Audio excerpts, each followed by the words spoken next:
It's 10 o'clock. We're going to start. First of all, great. Thank you all for being here. I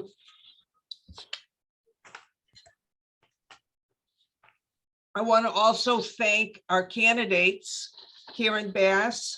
Yeah, okay, I have to let some people in. Okay, give me a second here. I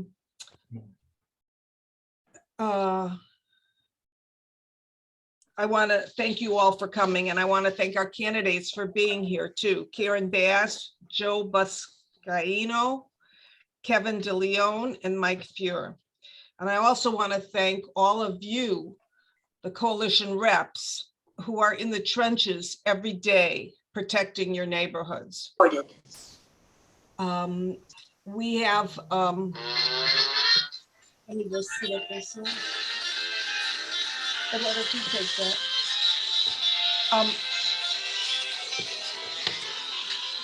that.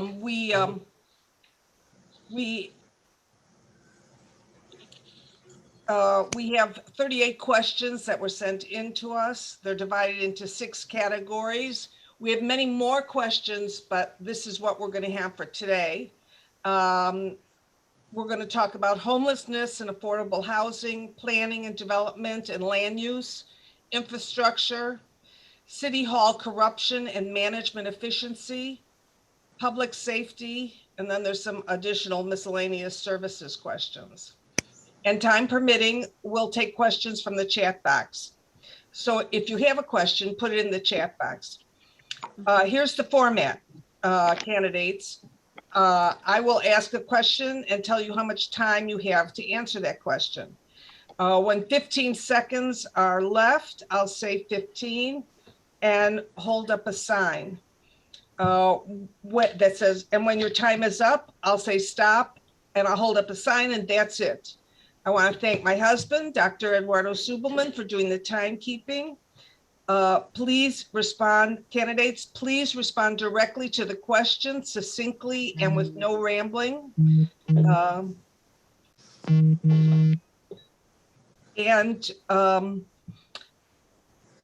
Questions will be asked of candidates in alphabetical order on a rotation basis, so no one is always first or always last. Mike Eveloff will co-moderate with me and he will do affordable housing, infrastructure, and public safety. Okay, any questions? So I'm going to unmute all the candidates. And oh, can the candidates unmute themselves? You have to unmute them and then they have to do it too. Okay, no, that's Karen, can I hear you talk? Yes, I am here. Okay, good. And Joe, can I hear you? Good morning. Good morning. Yes. Kevin? Good morning to everyone. Okay, and Mike? Hi, Marcia. Hi, everybody. Good to be here. In the little corner of your pictures of the candidates, there's 3 dots.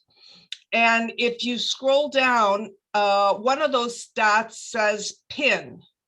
And if then you pin on that speaker, that speaker will stay on the screen for your entire time.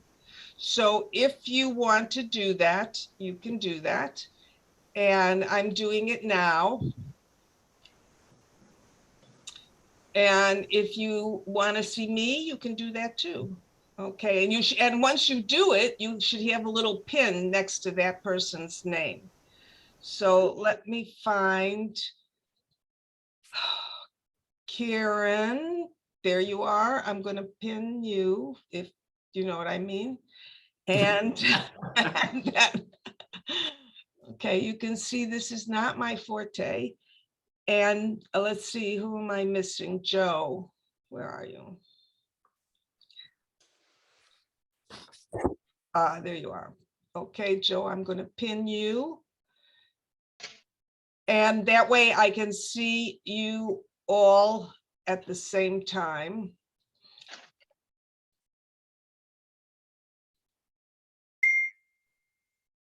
Okay, now we're cool. So I've pinned all 4 candidates and myself. Okay, so the first question that we have is about homelessness. Everyone should have received the newsletter, and there are questions about homelessness in the newsletter.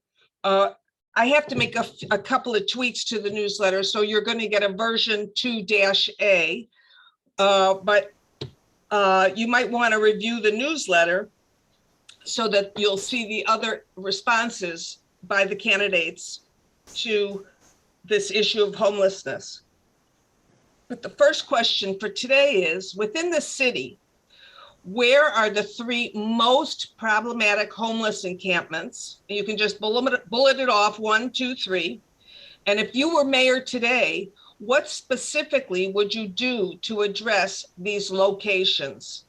Starting alphabetically by last name, we'll go to Karen first, then Joe, then Kevin, then Mike. And you have a minute and a half to answer this question. Well, first of all, good morning, everyone. Thank you very much for inviting me. It's nice to see a number of folks I've known for many, many years working in neighborhoods, working in the city, especially on public nuisance issues. So I would look at Venice, and Venice Beach has been somewhat cleared, but Venice itself has not. Of course, encampments all around downtown LA, and then encampments in South LA. And I believe that what we need to do in general is have a comprehensive response. I would send out teams of outreach workers that would include mental health, substance abuse, social workers, and people who were formerly unhoused, and we would move people into temporary housing immediately. We have a problem right now, though, because with the shelters and the spike in COVID, we do have an issue. And so we need to look at what was done in the height of the pandemic with Operation Room Key and Home Key. And we also need to look at substance abuse and mental health treatment. Thank you. Okay. Joe, you're next. Thank you. And thank you, Congressmember. Happy to hear that my district's not in part of that list because we have moved quickly on solutions and actually have minimized our dangerous encampments by saying yes to solutions, but also keeping our public right-of-ways clear and safe of dangerous encampments. Look, for me, the 3 top locations, you'll find 2 of the 3 in CD11. And if you want to see what not to do with homelessness, go to Mike Bonnet's district. What you will find is, number 1, the VA. If you served our country, you should not be living in our streets today. It's dishonorable. Both the federal government, state government has failed our own vets. And it's important to move them quickly with emergency housing. And that's what we need to do for our vets in West LA. Of course, the Congressmember, as Karen indicated, Venice. Venice has been a disaster because we have seen failed policies there by not saying yes to solutions, not moving on interim housing, and allowing a free-for-all, encampments, open drug use, and then, of course, Skid Row. Since I've been a police officer patrolling my first year as a police officer, we have seen what not to do in Skid Row is because we have not moved quickly on emergency housing. And my goal is to move quickly on emergency housing. And when someone is offered a place to go, the sidewalk is not an option. Okay, thank you. Kevin? Thank you very much, Marcia. Let me say this, is that without question, the top 3 places are Skid Row, an area that I've inherited that has been the ground zero nationwide for the biggest concentration of unhoused individuals anywhere in the country. Clearly Hollywood as well as Venice. This is the largest humanitarian crisis of our lifetimes. But the question now is housing, both short-term as well as long-term. And since I've been on this city council, roughly about maybe a little over 12 months now, I've housed more individuals than anywhere else in the city of Los Angeles, over 2,000 individuals. I built the largest tiny home village, not in the city, the county, or the state, but in the United States of America, 227 beds in Highland Park. I broke ground in Eagle Rock for 50, 100 more tiny homes. You may have seen, we just cut the ribbon ceremony at the Cecil Hotel, the infamous Cecil Hotel that you see on Netflix. that will be 600 rooms. It is about housing and moving immediately. And I will agree with Joe. I think that the VA, and I know the Secretary of the Veterans Affairs came out just recently, quite frankly, I think it was utter embarrassment from the response from the VA and the federal government as it relates to so many veterans that are living on our streets every single day. So the question becomes is housing. How do we take unhoused individuals who are there for economic reasons, those who are mentally ill, those who have severe drug addictions, and move them quickly into interim housing so we can have our streets, our parks, as well as our alleyways? Okay. Thank you. Mike, you're up. Thanks very much, Marcia. Thanks, everybody. So first, the three major areas I would focus on. First, there's an encampment along Grand Avenue in South Los Angeles that it has been persisting for a long time, and that needs to change. Skid Row and Venice. I will say quickly about the VA facility, by the way. You know, I went to that facility after the second homicide had occurred there in 6 months. And the thing that distinguished that location from all others in the city is that literally right on the other side of the fence from that encampment were unused services and available housing. And that juxtaposition is intolerable in the city. And after going there, things changed. Now, what I would do as mayor, first, I would declare a state of emergency on my first day on homelessness. It gives the mayor additional authority and it galvanizes the public. Second, I would consolidate all the authority of the mayor's office, which oversees every single city department under one individual with concrete, transparent goals. Next, I would create a strike team in City Hall comprised of the general managers that touch the creation of homeless and affordable housing and say you will not keep your jobs unless you decrease the time within which that homeless housing gets cited and approved. Next, I would deal with the private sector differently than we have. There are private equity models that are building permanent supportive housing and for half the money that the public funding has been expended. I would change street engagement strategies. We should be reaching out to people and saying we have housing and shelter for you, but our streets must be safe for everybody, and you can't stay here. And mental health and substance abuse, I would lead on those issues. Thanks, Marcia. Okay.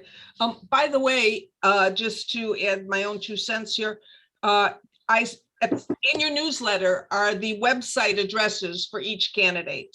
And so I suggest that you go to the websites and get more information. And if you have additional questions that aren't answered during this forum, then send messages to the candidates and respond, get a response, okay? Let me let Harold in and Brad. Okay. Okay, great. We have 45 participants. Great. Well, one of them is me and then the candidates. So, okay, do the math. Okay, so here's the next question. Do you support, this is a yes or no question, 10 seconds. Do you support or oppose the no camping ordinance 4118? We're going to start with Joe. Well, I had to support because it was better than not having anything on the books, but I still think 4118 is long. It takes to connect people to services. That's why I'm going to the voters. Go to saferstreets.la. Okay. Saferstreets.la. Time. Kevin? Unequivocally, I support it. We're moving folks quickly into housing right now. El Pueblo, which is the birthplace of the city of LA, we've moved over 100 people in the last 3 weeks into housing. Mike? I support it, but I would rather see a rule throughout the city that says if we offer housing and services to people in need, that they have a date certain by which they can no longer stay in a public space. Time. Karen? Yes, but I don't think it is sufficient. I do not support the idea of council districts specifically. It needs to be a regional approach, regional meaning city, regional also meaning county. Okay, thank you. I know how hard it is to answer these questions in this short period of time. So I give you all credit for being able to do that. I don't know that I would be able to do it. So you're all amazing. Okay, next question. As mayor, what will you do to prevent homelessness in the city? This is a prevention question. You have a minute and a half for this. We'll start with Kevin. Thank you very much, Marcia. Without question, we have so many individuals that are teetering on the brink of homelessness. If we're not for an eviction moratorium in the city of LA, a lot of families could not keep a roof over their head. We know that the federal government, unfortunately, Joe Biden lost the courts with eviction moratorium. The state of California has already expired their eviction moratorium. So it's about housing affordability for a lot of families in the city of Los Angeles. And that's why we need to make sure that we build affordable housing in the city of LA, that we do away with so much red tape that exists right now that prohibits, if you will, the acceleration and efficiency for affordable housing. We don't have a housing crisis per se in the city of LA. We have a housing affordability crisis for very low income, as well as middle income. Now, on the issues of mental illnesses and drug addiction as well, which are two critical pieces with regards to one of the biggest drivers for homelessness, we have to work closely with our County of Los Angeles to expand facilities and capacity for those who are suffering from severe mental illnesses. We're not psychiatrists, but 15. by any objective measurement, if you see someone running down the street half naked with feces caked onto their skin, screaming and yelling at the top of their lungs, having a psychotic breakdown, that person's not well. But what we've done is we've normalized those individuals to live in our streets every single day as if it's nothing. Time. Thank you, Marcia. Okay, Mike, you next. Thanks, Marcia. This is such an important question, and it's overlooked in the homelessness discussion too frequently. So first, I think that we need to have a robust emergency fund to enable us to provide a small sum of money to keep people on the precipice of homelessness from falling into the streets. Studies show that a targeted amount of money, about $1,500, is more than 99% effective to keep someone from falling into homelessness. So I'm going to seek a robust emergency fund. I'm also going to enhance free legal services for people to assure that tenants aren't unlawfully evicted. I also support working with the public and private sectors to expand economic opportunities for people, because a lot of issues of homelessness surround economic uncertainty. I've talked to a lot of people experiencing homelessness who have jobs, but they can't afford to be in an apartment because the job doesn't pay enough. So we need to be advancing the economic opportunities for people. On mental health and substance abuse, I heard a council member say that's the county, not the city's role. It's the right answer technically, but it's a lousy answer. And as mayor, I'm going to be a leader in collaborating deeply with county officials, meeting every couple of weeks on specific metrics for how we reduce homelessness and prevent it in the first place. And when it comes to mental health and substance abuse, we have 4,000 mental health beds, that too few in this city. And we have 1,300 vacant substance abuse beds because of controversy between the county and homeless outreach workers. As mayor, I'm going to change that. Time. Thank you. Karen? To me, the root causes of the problems that we're talking about is income inequality. And the way to solve income inequality is jobs. The way to do that is to work with the private sector and the public sector. So what I am doing immediately in Congress, if we are able to get BBB out of the Senate, that will immediately infuse resources into Los Angeles to prevent homelessness, also to help first-time home ownership, as well as to deal with homelessness. When we are talking about mental health and substance abuse, I would agree with my colleague, Mike Feuer. To say that it is a county issue, the county and the city need to work hand in glove. And I will tell you that yesterday I held a press conference at St. Vincent Hospital. It is an empty hospital with 344 beds.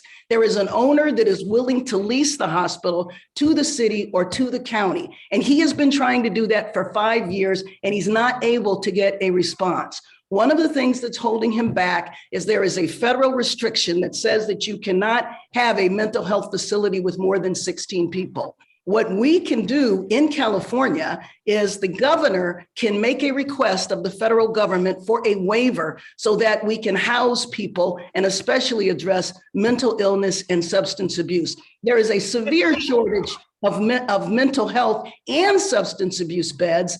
And the substance abuse beds that do exist only allow you to have 30 days. That's not enough treatment. Thank you. Okay, Joe?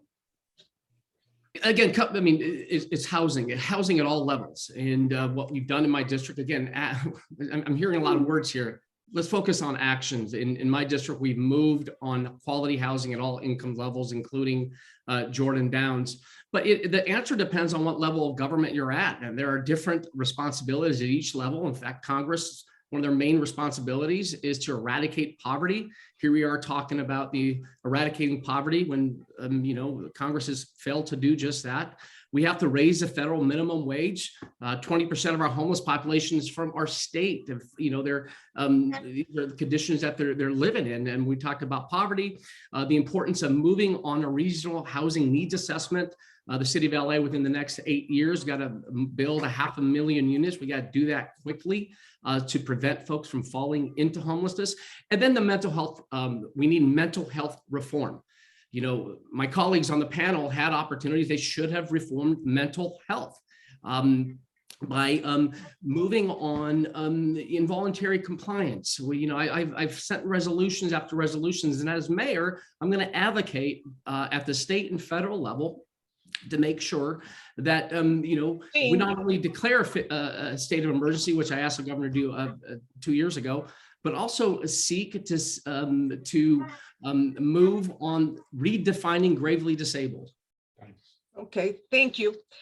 Some of you have have already mentioned how you're going to deliver mental health services. This next question deals with that. So if you want to elaborate, please do. You have up to 60 seconds to tell us 3 concrete steps you would take to deliver mental health services and addiction treatment to homeless. We'll start with Mike. Great. First, I would work with the county leaders and go to Washington to get Medicaid waivers to give us much more money for mental health services and more flexibility in how we can provide them. I've offered to supervisors to go there right now, because if we get those rules to change, we get money from DC that enable us to be much more creative and expansive here. The doctor in charge of county mental health services has said we have an open air asylum on our streets. I called him to discuss the fact that in Hollywood, there was supposed to be a new model of homeless mental health services based on Trieste, Italy. The county approved that model, which is a whole person model, not just medication, for example, but it never put it in place. And that to me is the difference between effective leadership and not making it happen. We need to take advantage of those kinds of experiments. And the third thing I would do is work with county leadership, because we need more mental health beds on the back end and more multidisciplinary teams on the front end. Okay. So we have a system that works. Yeah. Okay, Karen, you're next. Well, the first thing I would do would be to get the lease signed for St. Vincent Hospital. That's 344 beds. The governor's waiver to the federal government so that we can house the people there, and then increase funding on the state level as well as federal for mental health. We absolutely have to look at gravely disabled. A 5150, which is just a 72-hour hold, is not sufficient.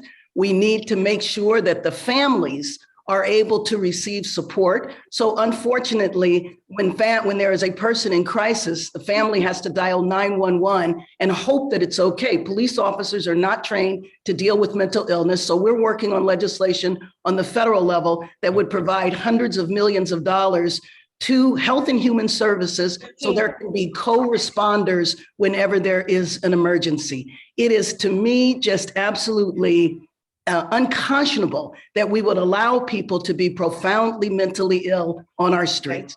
The other thing we have to offer them is bail, and that's acceptable. Okay, thank you. Joe, you're up. Yeah, again, I've had a blessed 15 years of working the streets in Los Angeles, including your own neighborhood, and I've seen how the mental health system has failed individuals who are not in the right mind frame to say yes to help to begin with. And for me, also, it's important, and I agree with my colleagues on making sure that we have longer term care. The 5150 hold is a joke. I agree with Karen. We need longer term, but we also need beds. And we have a great model in my district. Again, Action, what we've done, we have a behavioral health outpatient center here in San Pedro that's been effective, that holds people in while they're getting treated and connecting them to services. and hold the county responsible as well. We have to reevaluate the county's mental health contract.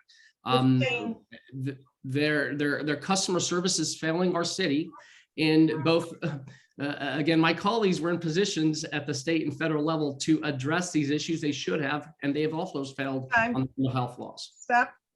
Okay, Kevin? Yeah, Marcia, let me take a quick moment to sort of clarify. A couple of my colleagues perhaps sent a pointed critique. Let me push back, because I never said that it is LA County's exclusive responsibility, but rather we need to collaborate to build out capacity, because there is no capacity with LA County mental health. So be very clear about that. So I want to underscore that right there. One, obviously we need to go to Washington, DC, because they're the appropriators for the resources that are needed to make this happen. I'm working closely right now with Governor Gavin Newsom, because we have a surplus of dollars that we need to build out capacity for our mental health services.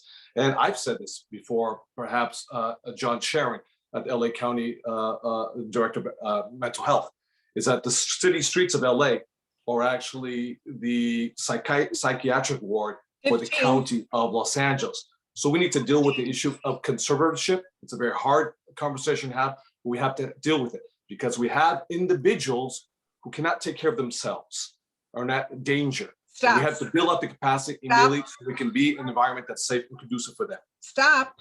Hey, I'm in charge here, okay? So please respond appropriately. Okay, the next question is yes or no. Will you work to secure from UCLA, Cedars, and other hospitals in the city some mobile mental health care units to serve those with mental illness and addictions? 10 seconds, yes or no. Karen? Yes, absolutely. Joe? Yes, we already are working on a Thank you. therapeutic van. Okay, We need Kevin? to expand that. Got 10 seconds. Question. The answer is absolutely yes. And we're actually already doing that right now as we speak. Okay, Mike? Yes, and I've reached out to the VA secretary in Washington to ask for the same thing for veterans. Okay, thank you. Okay, gratefully, I'm now turning this over to Mike Eveloff, who's going to talk about affordable housing. Nice to see all of you. The first question is, how do you define affordable housing relative to the problem that we have? And the first person is Joe. Well, affordable housing is a technical definition that is established by, as we know, by the federal government, just based on median income. Okay. And now we have Kevin. Well, affordable housing is very low income. It is low income as well as middle income in the city of LA. We have over 70,000 market rate vacancies in the city of Los Angeles. We have apartments that are vacant right now as we speak. So that means the RENA goals that were secured in the last planning for the city of LA went upside down completely. And that's why you have so many folks on the verge of homelessness that are there for economic reasons. Be very clear. We have a housing crisis that is an affordable housing crisis in the city of LA. And that's why if we want to stop folks from becoming homeless, we have to build out more capacity infrastructure specifically for affordable housing. Very low income, Okay. as well Thanks, as Kevin. You know what? Yeah. I made a bad moderator mistake. I didn't tell you how long, and Marcia's, I can tell her, I can feel the stare. So it was a 30-second answer. Oh, okay, we apologize. No, that was my bad, Ken. Okay. Karen. I think that affordable housing as it's defined now is actually not affordable. An individual shouldn't spend more than 30% of their income on housing, and people pay way more than that, which is why so many people are a paycheck away from homelessness. Okay. Let's see. That one. Karen. Okay. Next one will be. Hey, Mike. Yes. Mike? Did I forget My you, Mike? turn. Yeah. Oh, Mike. For some reason I forgot you. I'm looking at the wrong line. Go ahead, Mike. Shoot. Well, we're both named Mike. That probably was the problem. I know it's very confusing. In Los Angeles, half of our renters spend more than 30% of their incomes for housing, but we only have created 10% of our housing is affordable. So we need to be working not only for the lowest income people in our city, but we also need to assure that we have a middle class in our city. teachers and firefighters and nurses need to be able to afford housing in Los Angeles. And so our affordable housing targets need to be cognizant of people at every of those three levels, very low, low, and moderate, because we can't sustain a city that's only rich and poor. Thank you. Great. Next question, which will be a 60-second question, is going to be, how have current city leaders done as far as affordable housing and dealing with the issue? And first up is Kevin. And thank you, Mike. I'm going to be quite frank. I don't think they've done quite well. And the reason why I say that is I'm going to reiterate what I said a few moments ago. Today, we have 70,000 market rate vacancies citywide. We have an oversupply. Yet at the same time, we have 41,000 individuals living on our streets, in our parks, in our cars, in our alleyways, on our sidewalks. So that's completely upside down. And that's why we have a housing affordability crisis in the city of LA for our very low income, and middle income. They're the backbone, the economic backbone of the city of LA. Without them, this city doesn't function. And that's why we have to focus on density in the right places. 15. Provides affordable housing that is accessible to Angelenos who need it the most. So quite frankly, they have not done a good job.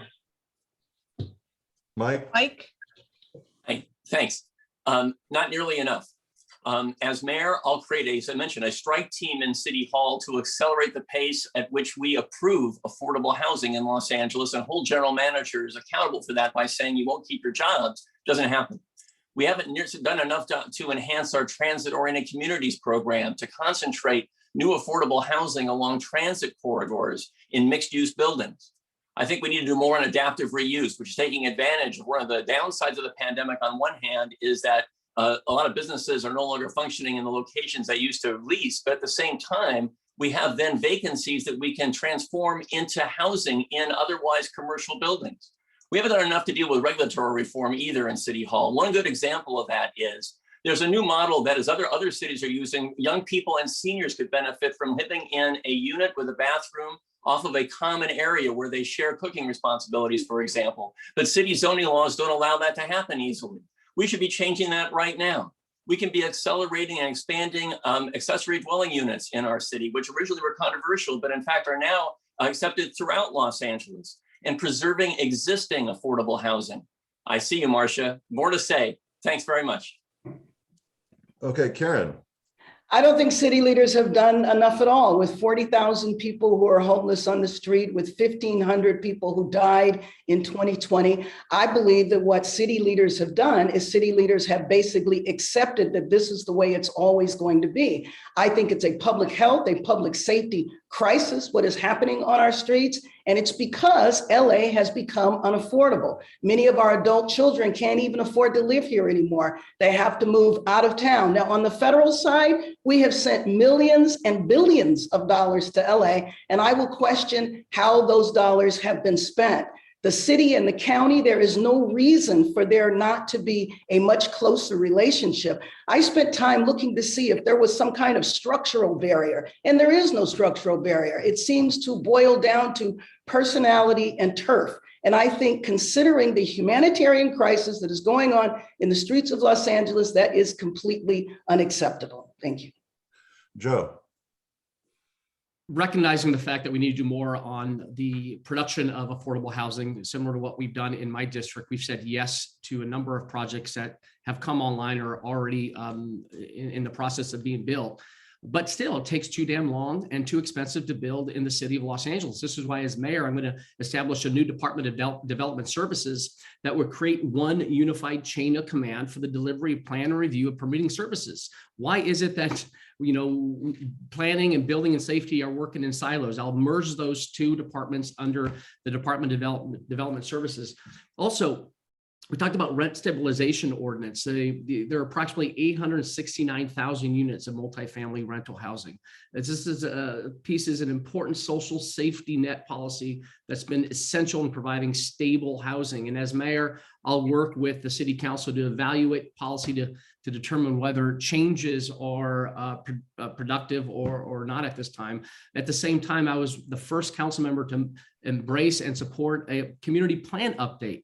All the development that's taking place in my district, particularly in San Pedro, is all by right. And back to prevent people from being homeless, we got to move quickly on community plans. Okay, thanks. Thank Okay, this will be a 45-second question, and it's a two-parter. First of all, I know that a couple of you have addressed this, but do we have a housing crisis or do we have an affordable housing crisis?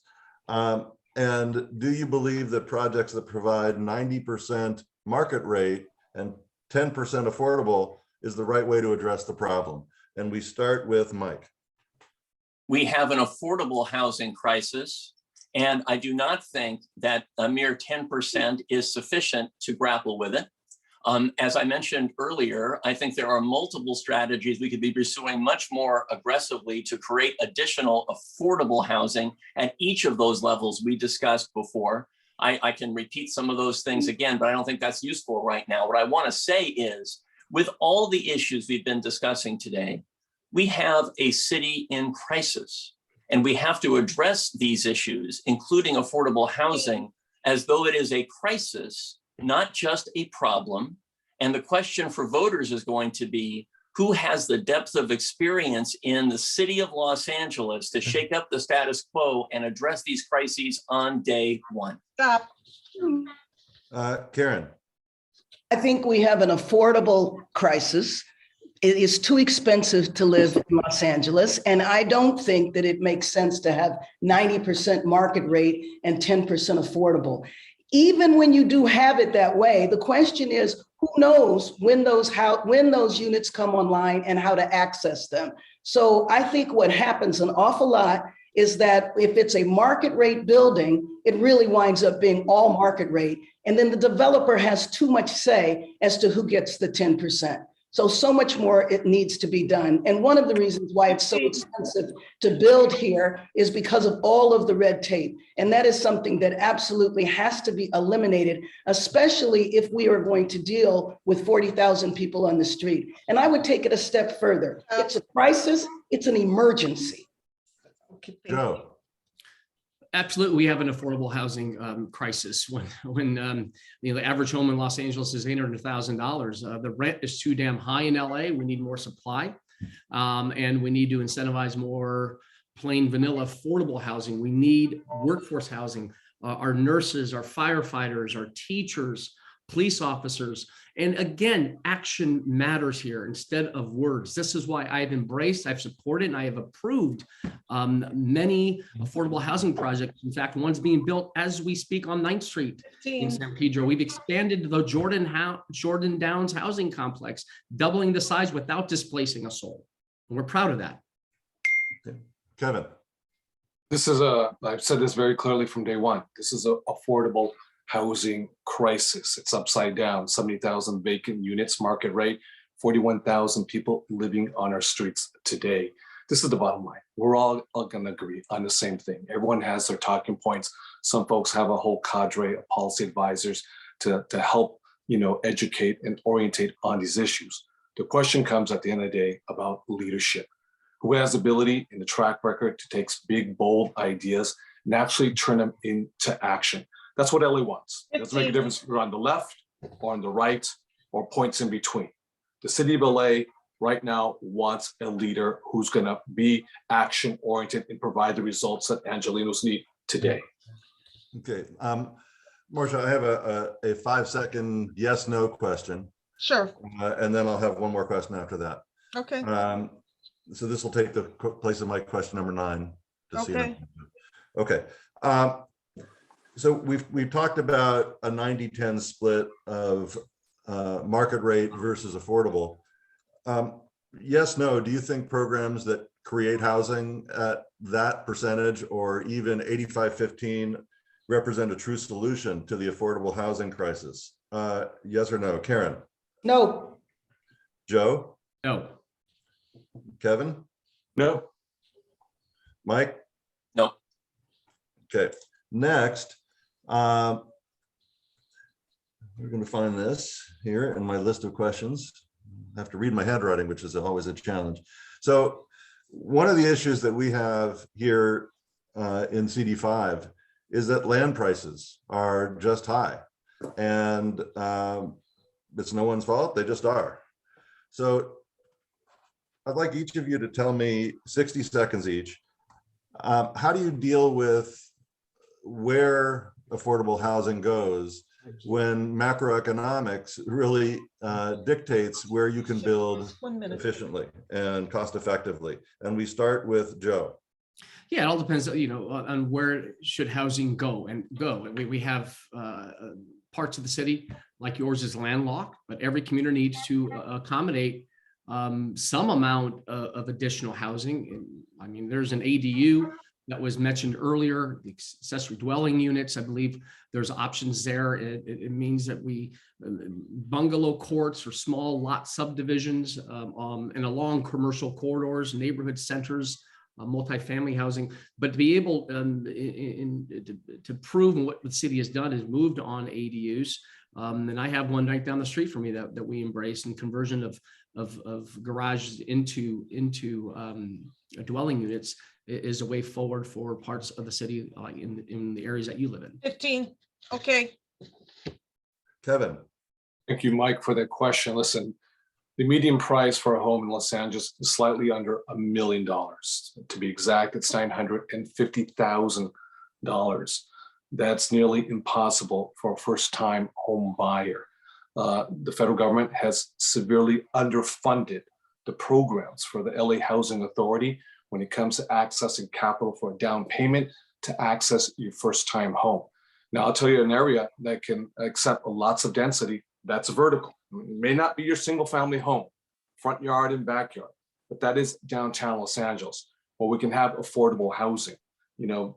Joe talked about ADUs, and he's absolutely correct.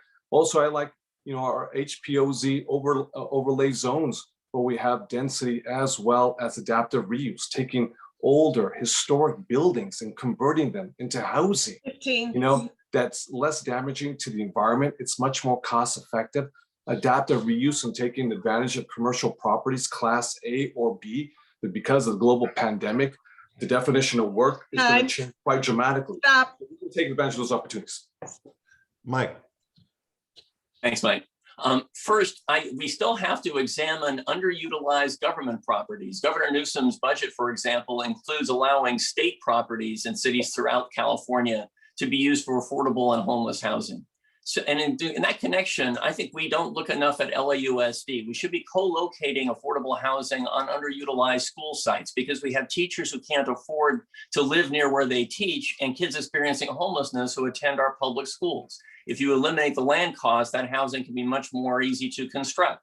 I mentioned earlier experiments in how we think about housing for the future. If we were to take existing plots of land but enable multiple tenants to live around common spaces, that would enable there to be, I think, much more productive new affordable housing in our region. I mentioned earlier the notion of adaptive reuse that takes existing structure, doesn't require new land.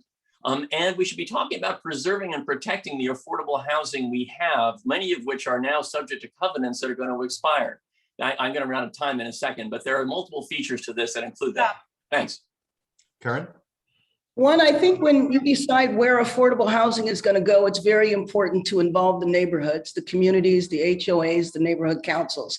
I think we need to look at unused properties on every level of government that is publicly owned, federal, state, county, and city. We need to take advantage of resources that will be coming from the state. I was very impressed by the governor's budget because he's put a lot of one-time money into that. Hopefully the federal money will be coming as well. Adaptive reuse, I think, is really important. And, as we all experience the epidemic, the pandemic, all of us have adjusted to this new way of life like we're doing right now. And I really think that work is going to be different in the future.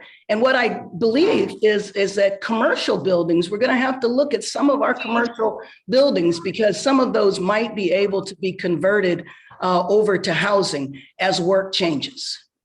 Thank you. Marcia, you're up. Okay, thank you. We're going to talk about planning, development, and land use, and these are quality of life issues for the people of Los Angeles. So to begin, here's up to 1 minute. Give us some clarity on your positions regarding SB 9 and SB 10. First, please state whether you support or oppose SB 9 and SB 10. Second, tell us how you plan to preserve R1 housing if you do. Okay, so we're going to start with Kevin. Time. Oh, I Oh. said 1 minute. With me, Marcia? Kevin. Okay, thank you very much. Well, SB 9, SB 10 are obviously attempts for local decision-making up in Sacramento. And I do believe strongly that our local decision-making should be just that. It should be local. Now, Tony Atkins is a very good friend of mine. In fact, I supported her to be my successor, but she knows that I opposed SB 9 as well as I opposed SB 10. There are right places in LA to have density. And like I said a few moments ago, adaptive reuse, as well as taking advantage of HPOZ overlay zones throughout the city of LA. But having that decision-making, from the state capitol, I don't think is the most prudent way to do it. And that's why I was on the record in opposition to both SB 9 and SB 10. I do recognize, we all recognize the housing crisis. It's not an either or equation. Our neighborhoods are very unique and they have beautiful characteristics, throughout the city of LA. And that's what binds us and brings us together. But there's a smart way how we can go about with density. Mike? I oppose SB 9. I think that Sacramento one-size-fits-all zoning rules don't make sense throughout the state. I think that those decisions should be local. I regret the fact that SB 9, as it passed, doesn't have any affordability requirement in it. So I do not support SB 9. In the meantime, as you probably know, the planning department is working to establish rules that are now up on its website for how to deal with SB 9. And fortunately, it includes exclusions for historic zones, for horse keeping areas, for fire zones, and so on. As for SB 10, that's a decision that SB 10 creates a choice you should be asking all of us about, because SB 10 is not mandatory like 9, it's discretionary. And if the question is, do I believe as mayor that I will support using that discretionary SB 9, the answer is very hard to imagine doing that. Again, no affordability requirements in the new units that would allow the city to create. Time. Okay, Karen? I think that it is bad that the state takes charge and acts, but I think that's because the city didn't. And I think that that's going to happen more and more. If the city is not able to resolve the emergency that it faces, I won't be surprised if the state takes action. I think it's unfortunate. If I was up there, I would have definitely tried to have parts of SB 9 that would have prevented developers from coming in. So one of the things that I worry about is big developers coming in, owning the property, and then changing it and making it multifamily in many different neighborhoods. If it was just exclusively to the owner, that would be one thing. So given that SB 9 is law, now we have to figure out how we are able to implement it in a way that doesn't destroy neighborhoods. Thank you.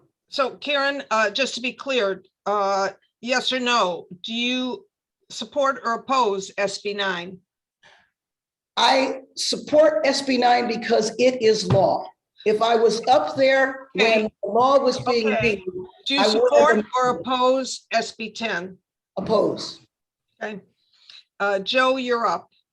Well, I'm on record opposing SB 9 and 10 because I've heard from HOAs across the city that they didn't want to eliminate single family neighborhoods. And I agree with you. I want to protect your zoning. And I have had that thought and commitment throughout my time as council member. And I respectfully disagree with the Congress member. The city of Los Angeles is doing more on housing than any single city in this state. In fact, Assembly Member Chu is is calling on other cities, municipalities who have failed to move on housing.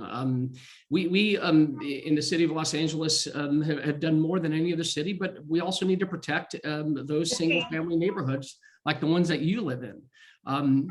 Also, we have to support local decision makers should make local decisions. And I've been advocating as on the national level, as president of National League of Cities representing 19,000 cities, Stop. protect local control. Okay. So this is now a follow-on question.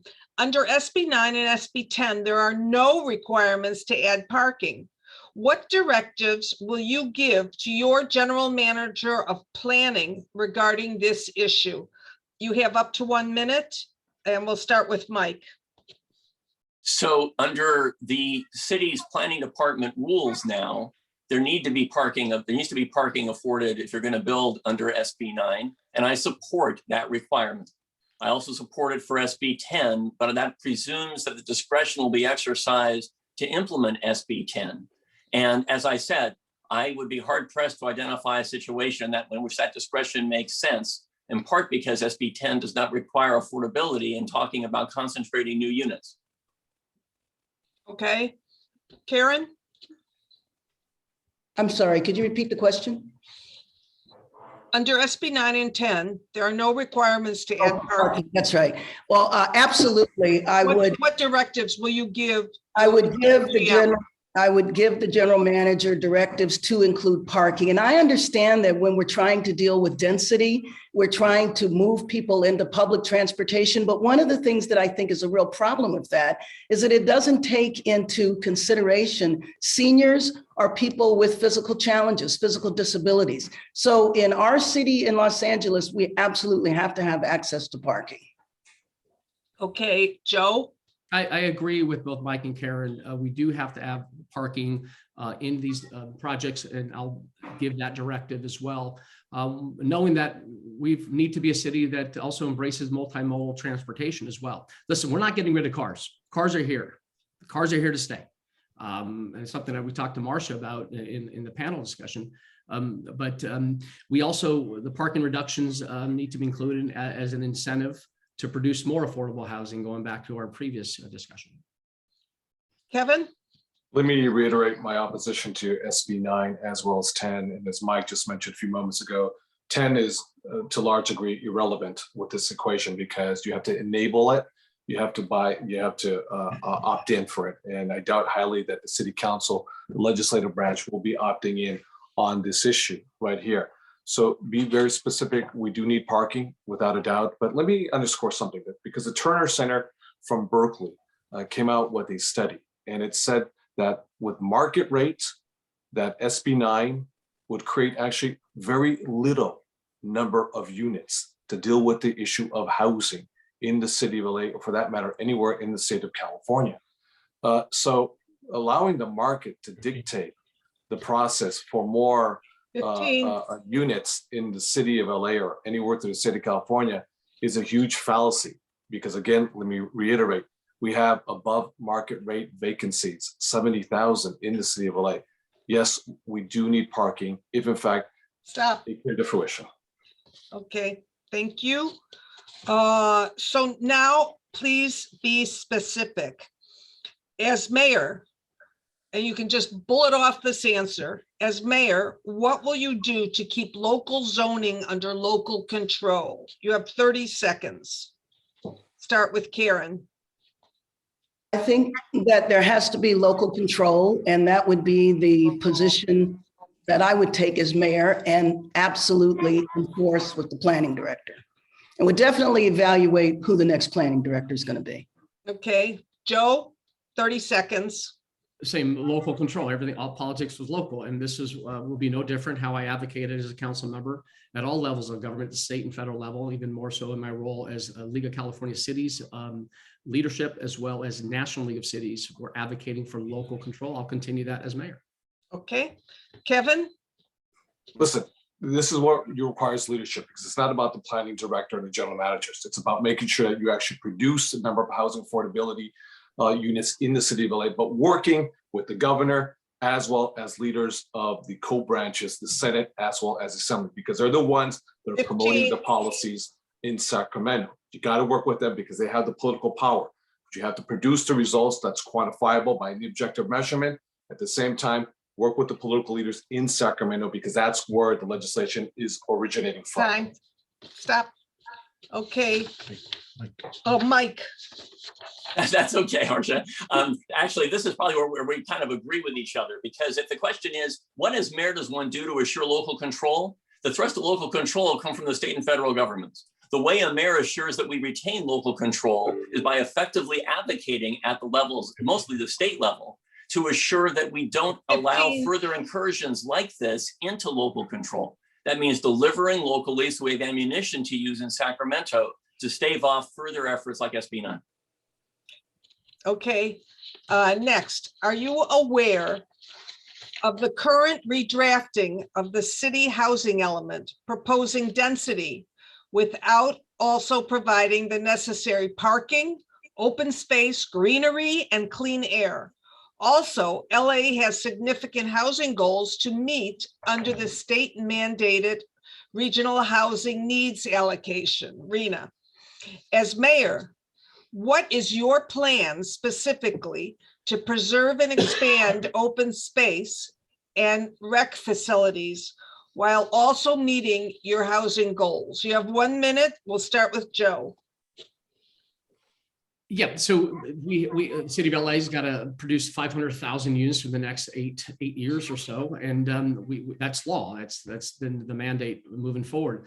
But it's also I'll continue to do again action to embrace and move on green space, park space, similar to what I've done as a council member in my district, leading on that action and taking leadership on ensuring that we abide by the mandate and the state law with the RHNA. And also the transportation policy that we've seen been shifted towards the multimodal systems I mentioned earlier. As more people choose transit, I believe the housing production need to go where it makes sense along the rail lines. 15. And with the parking reductions, as I mentioned earlier, it's got to be an incentive to increase more affordable housing that's been allowed by the state density bonus program. Okay, Kevin. Thank you, Marcia. Parks and open space are really critical for quality of life in the city of LA. My friend Joe Buscaino just got some money for a new park in his district. It comes from Proposition 68, which I wrote, which is Senate Bill 5. I've created more parks in the city of LA that any politician has at any level, federal, state, county, or local level. Parks and open space are very, very critical.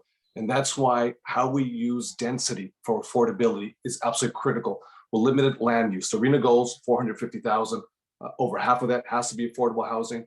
In downtown LA, we can take the plurality of vertical upgrowth, upzoning in downtown LA. We have to be smart. How can we preserve the character of our neighborhoods, simultaneously find geographical locations that are open for that type of density?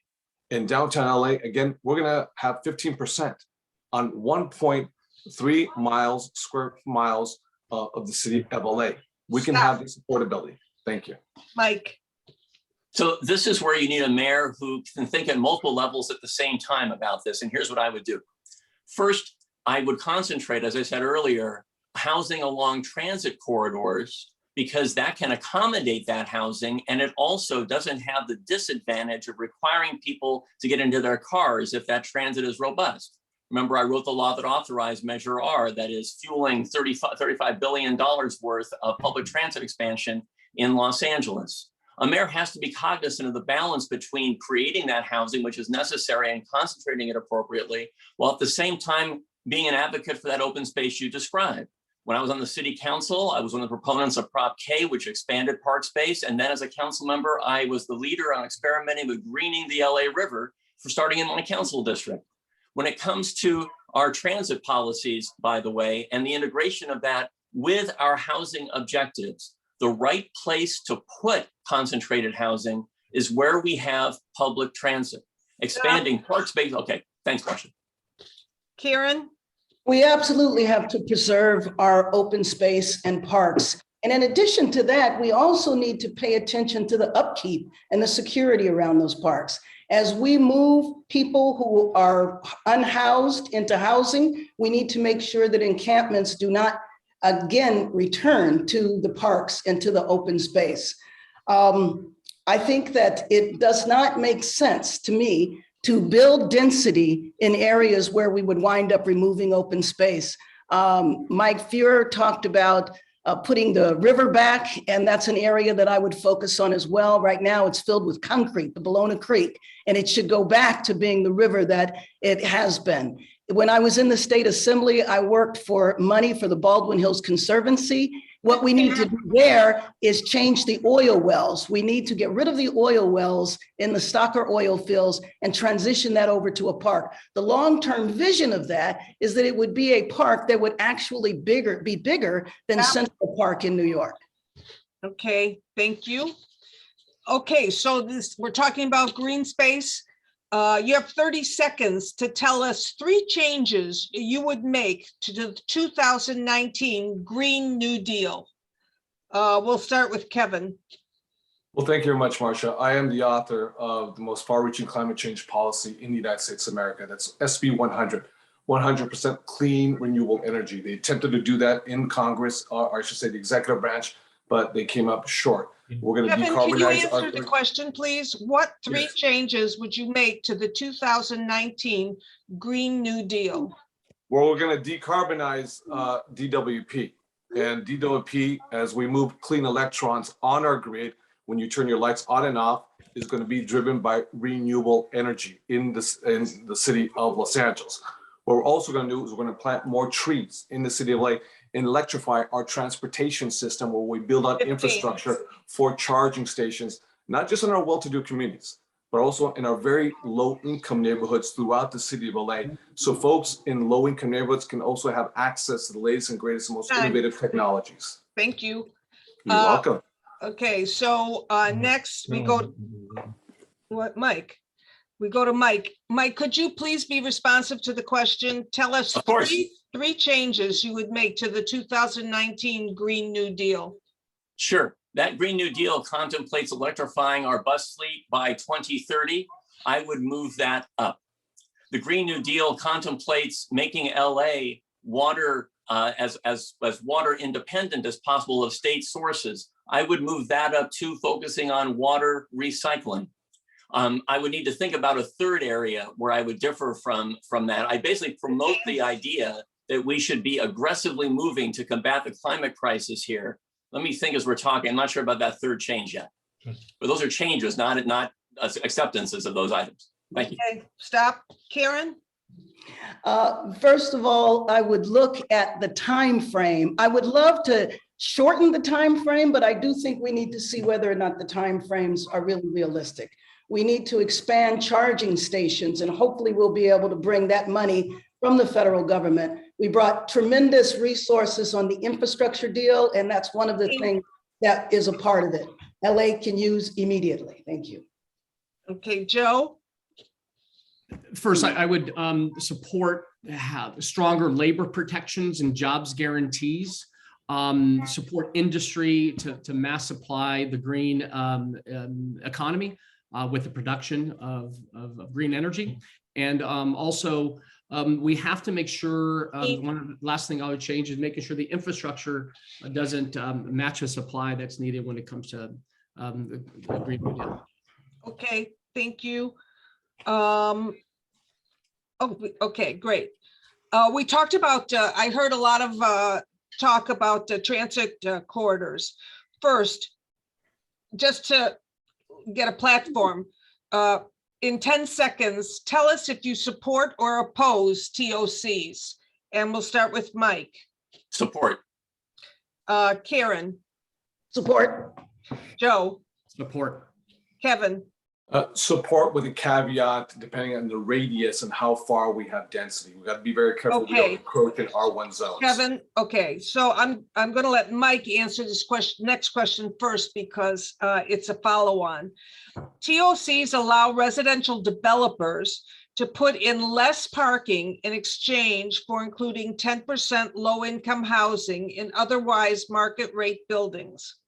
Since the building can't accommodate all the cars, people park on the neighborhood streets and then they become congested. Tell us your plan for obviating this problem in neighborhoods. You have 1 minute. Thanks, Marcia. So I support the idea of using the TOC program, especially with regard to where fixed rail is located.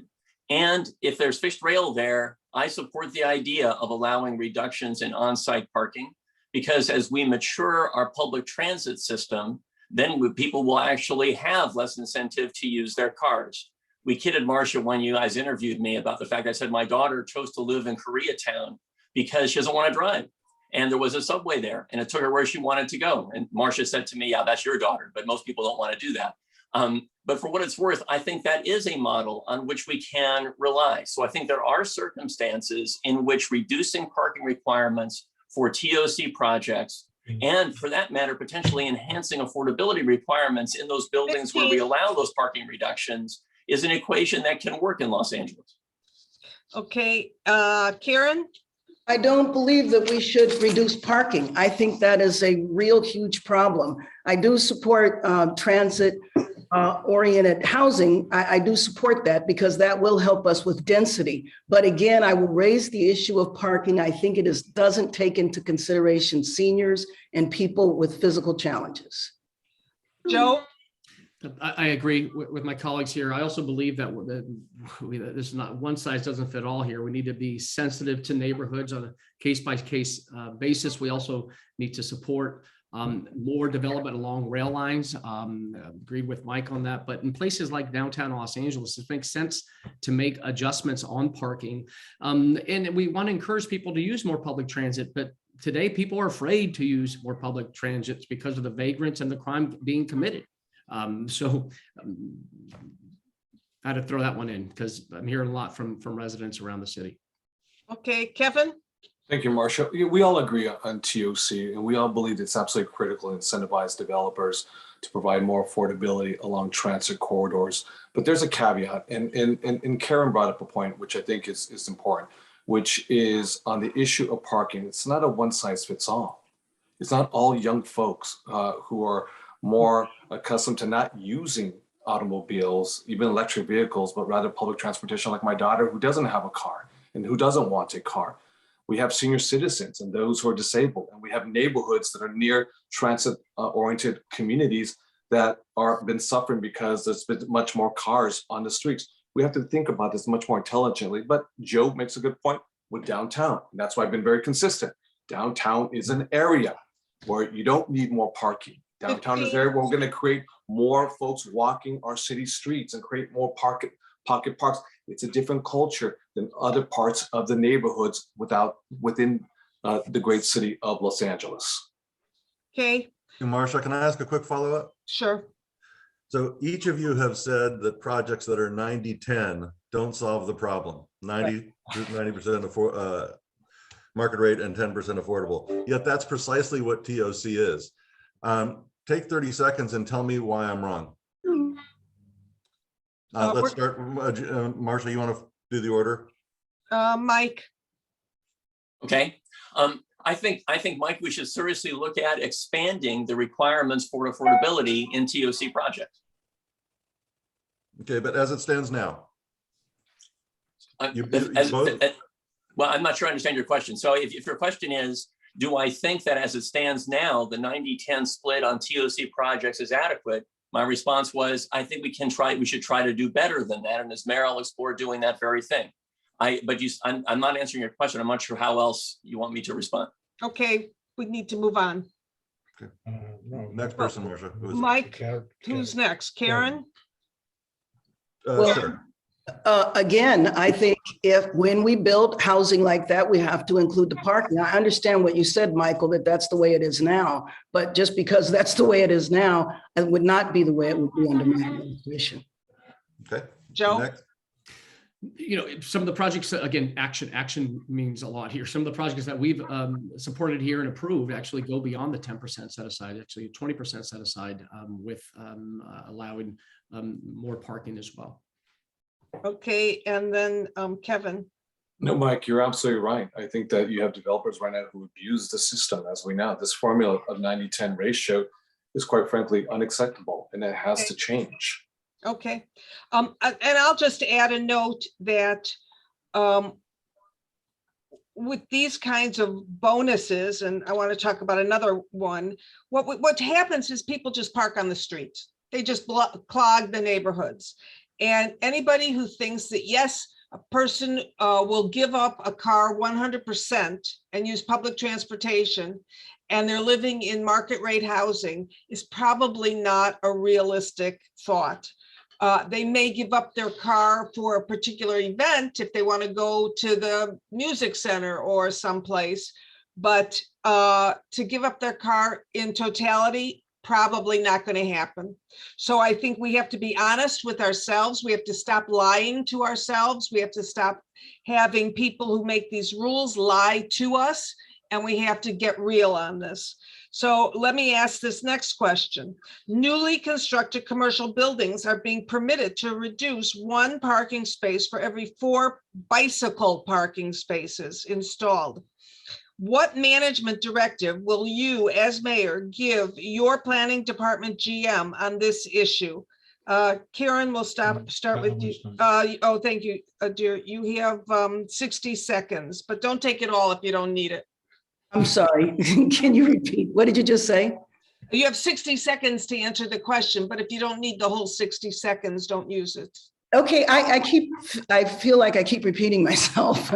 I think that places have to have spaces for parking. I also live in Washington, D.C., and Washington, D.C. has instituted a lot of these restrictions, especially making it easier for bike lanes, which I'm a bike rider, so I agree with that. The problem is that it's created terrible traffic because it literally takes away a lane. So I think a lot of these things sound good in theory, but whether you're talking about a building in terms of parking or whether you're talking about taking away lanes for bikes, I think it's very problematic, especially in Los Angeles. Okay, Joe. Los Angeles is no New York. Los Angeles is no DC. We live in a sprawling city where we heavily rely on cars. Let's be honest with ourselves, as Marcia just said. But we also need to embrace multimodal transportation. If folks want to ride a bike or take transit, they have every right to do so. But also, as mayor, I'm going to be representative of those who drive cars and demand parking, and those who want to be able to ride a bike to work. Okay, Kevin? Thank you, Marcia. Listen, we have to have some behavioral changes in the city of LA because it's not sustainable. With all the carbon dioxide and carbon dioxide equivalent emissions of CO2 and greenhouse gases, we are the most polluted city in America 10 years consecutively. We are going to have to deal with this. This is a tough issue, and I understand this on the issue of parking and less, car lanes and more bike lanes or no bike lanes at all whatsoever, and keep the status quo. And I know something has to give, and I know you can take the theory, and then in practice, it may not come out the way we all want it.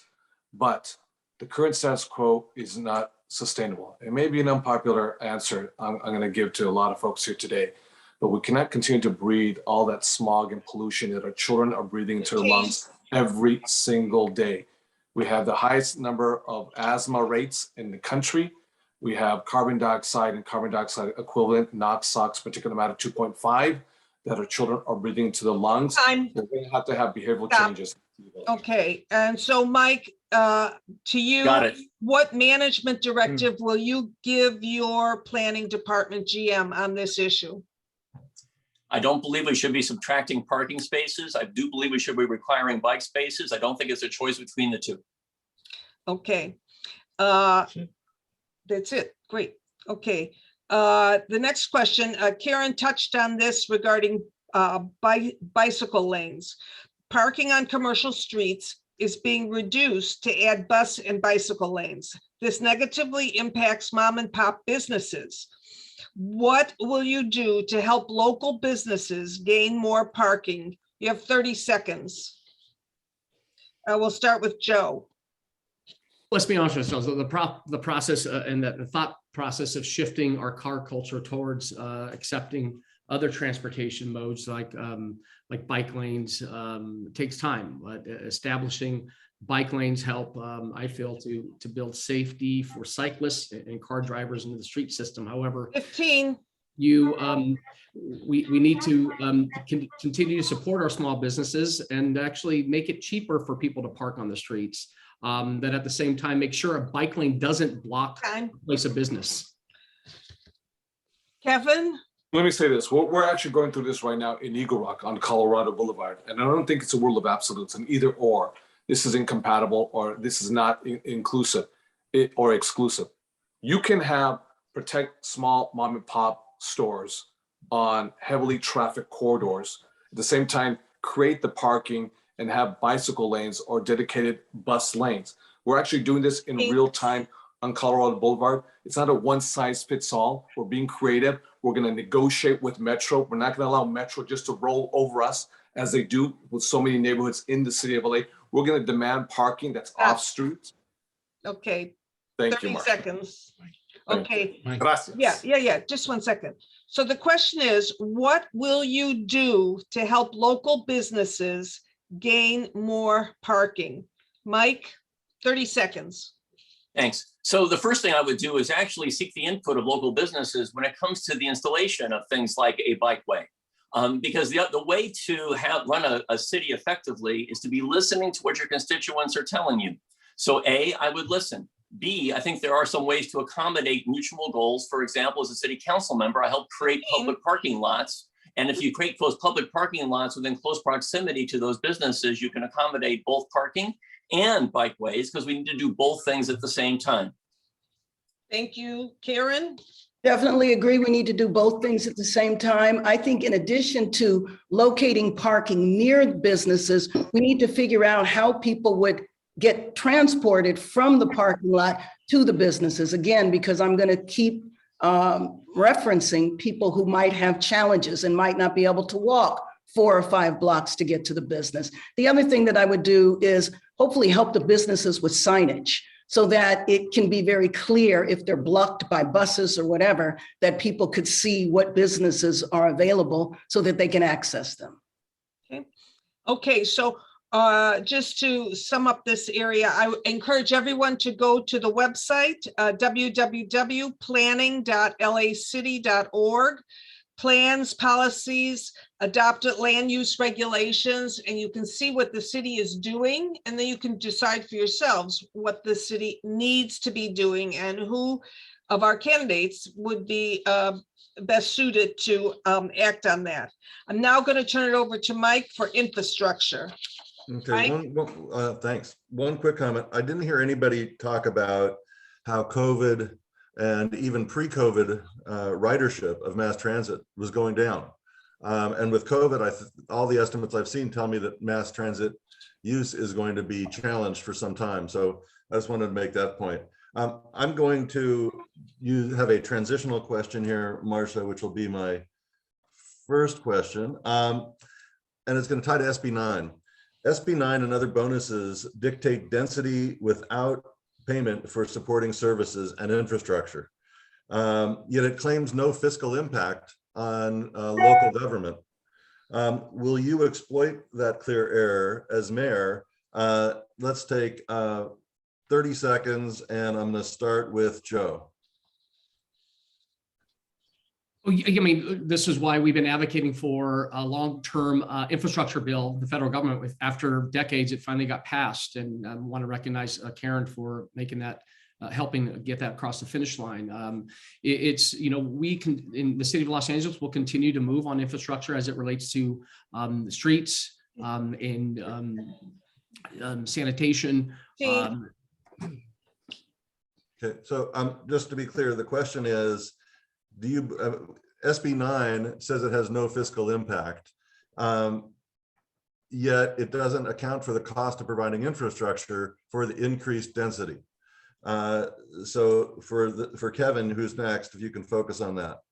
You And Joe, just if you want to stated, catch up again, let me know. Mike, you stated the issue, but what's the specific question? If you can repeat The that one more specific question is, as mayor, what will you do to correct this clear flaw in SB 9? Yeah, that's a good point, because with regards to SB 9, any type of housing that's being created, any type of density, you need infrastructure. If you don't have infrastructure, constituents suffer for it. The issue of parking, we've talked about the issue with regards to response times, whether it's from LAPD, whether it's from the LA Fire Department.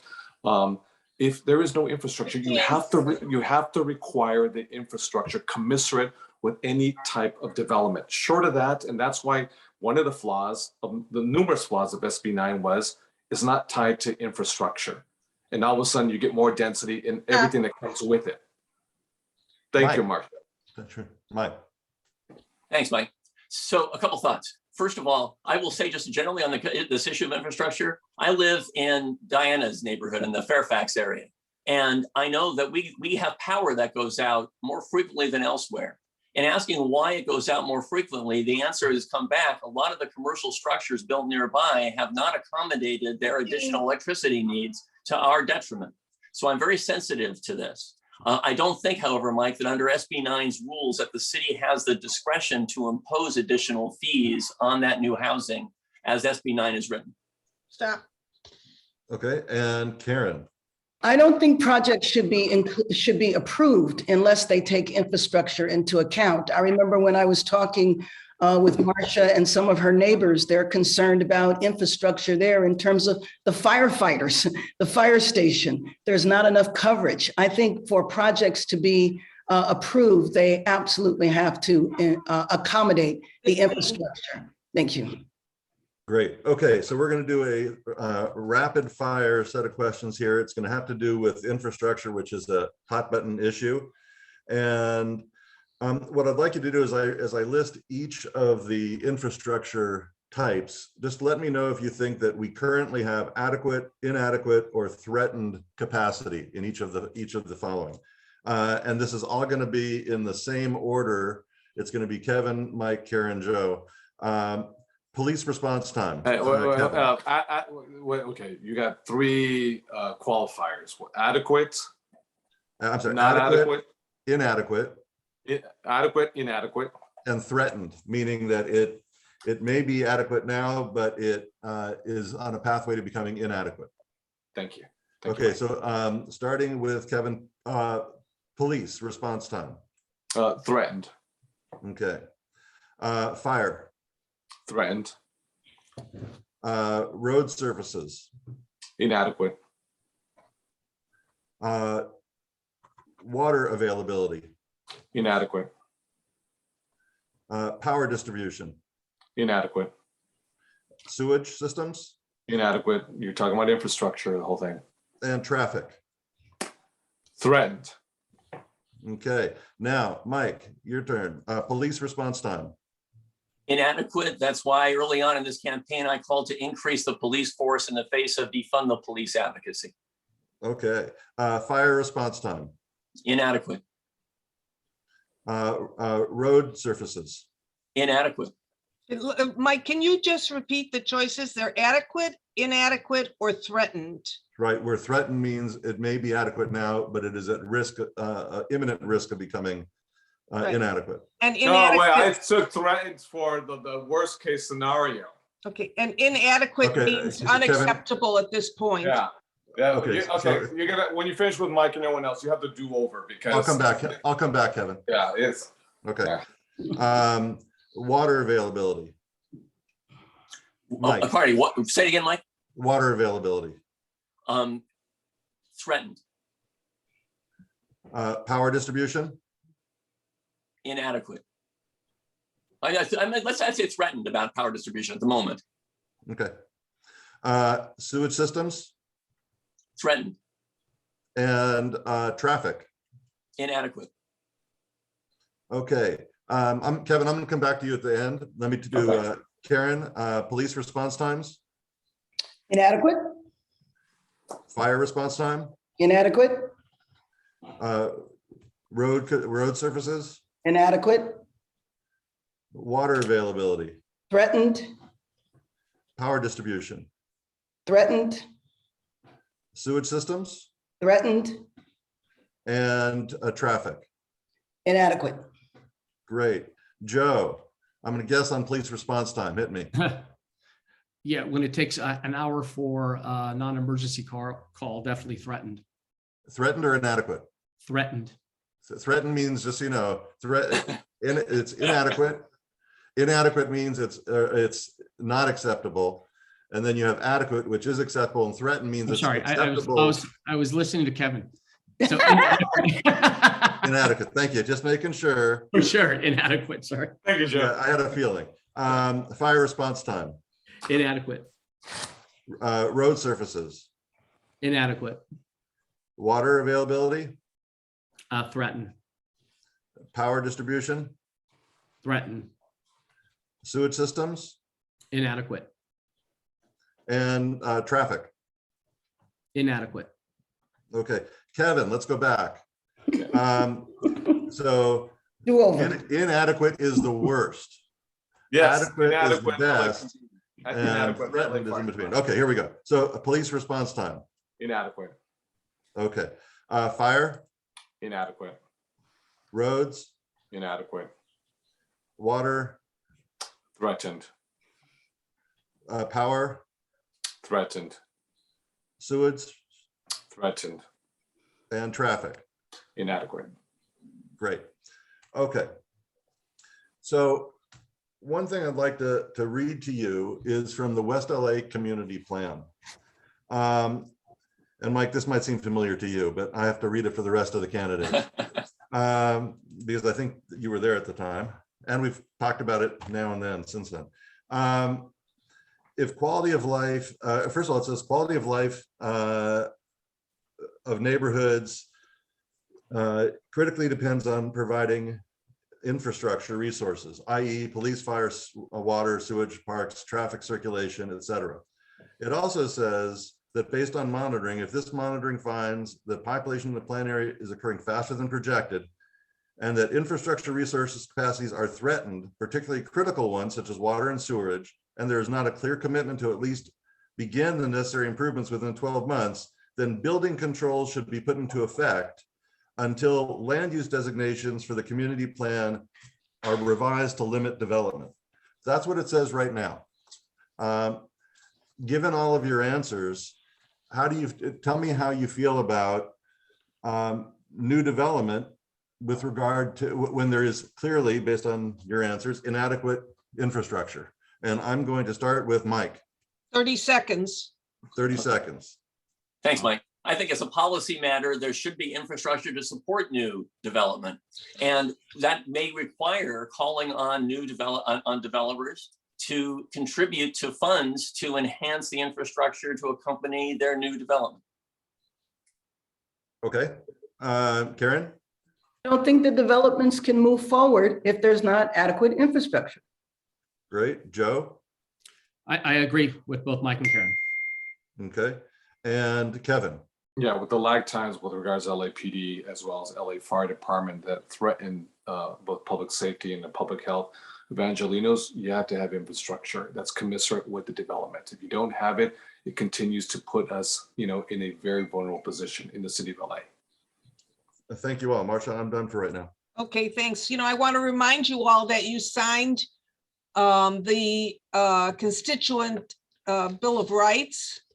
And in that constituent Bill of Rights, which you all read carefully, it says that you will keep all of your campaign promises.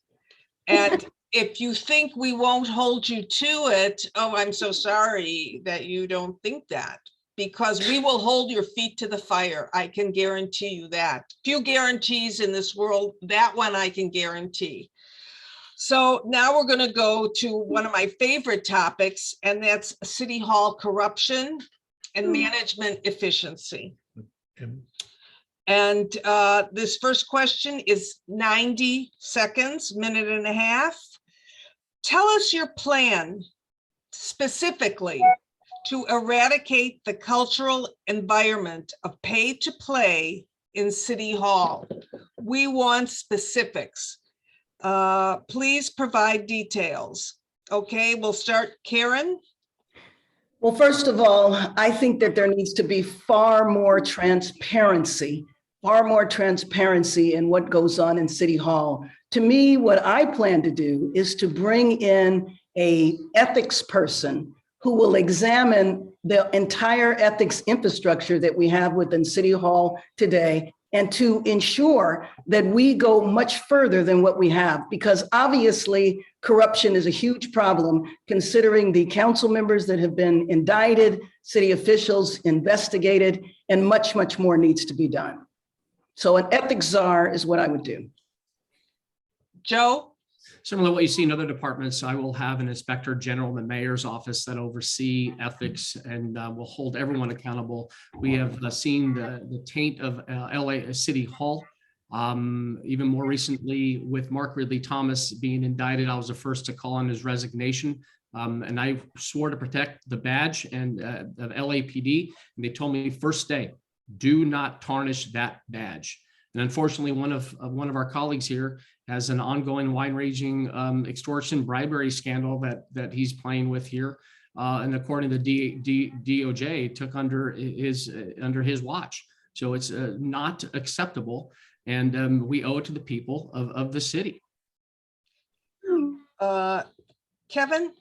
Yeah, thank you very much, Marcia. That's a very important question because we've seen corruption at all levels of government, from the federal government and Congress to our state capitals, to county board of supervisors, and now our very own city hall. And I can tell you one thing, I know because I succeeded an individual who represented my district with his trials and tribulations. And I won't cast any aspersions because that case hasn't been, settled as of yet, but that taint on City Hall is real. To Joe's point, with regards to Mark Ridley Thomas and Jose Huizar and Mr. Mitch Englander in the legislative branch right now, it brings a taint to the culture. You need a cultural change. And also we need an inspector general, I would say a former US federal attorney, to come in and work with me side by side to make sure that every single department is transparent, with the executive branch and working also closely with the legislative branch, that we restore the confidence in the voters of the city of LA. We have so many controversial things that we engage with every single day that polarize Angelinos on a whole variety of issues.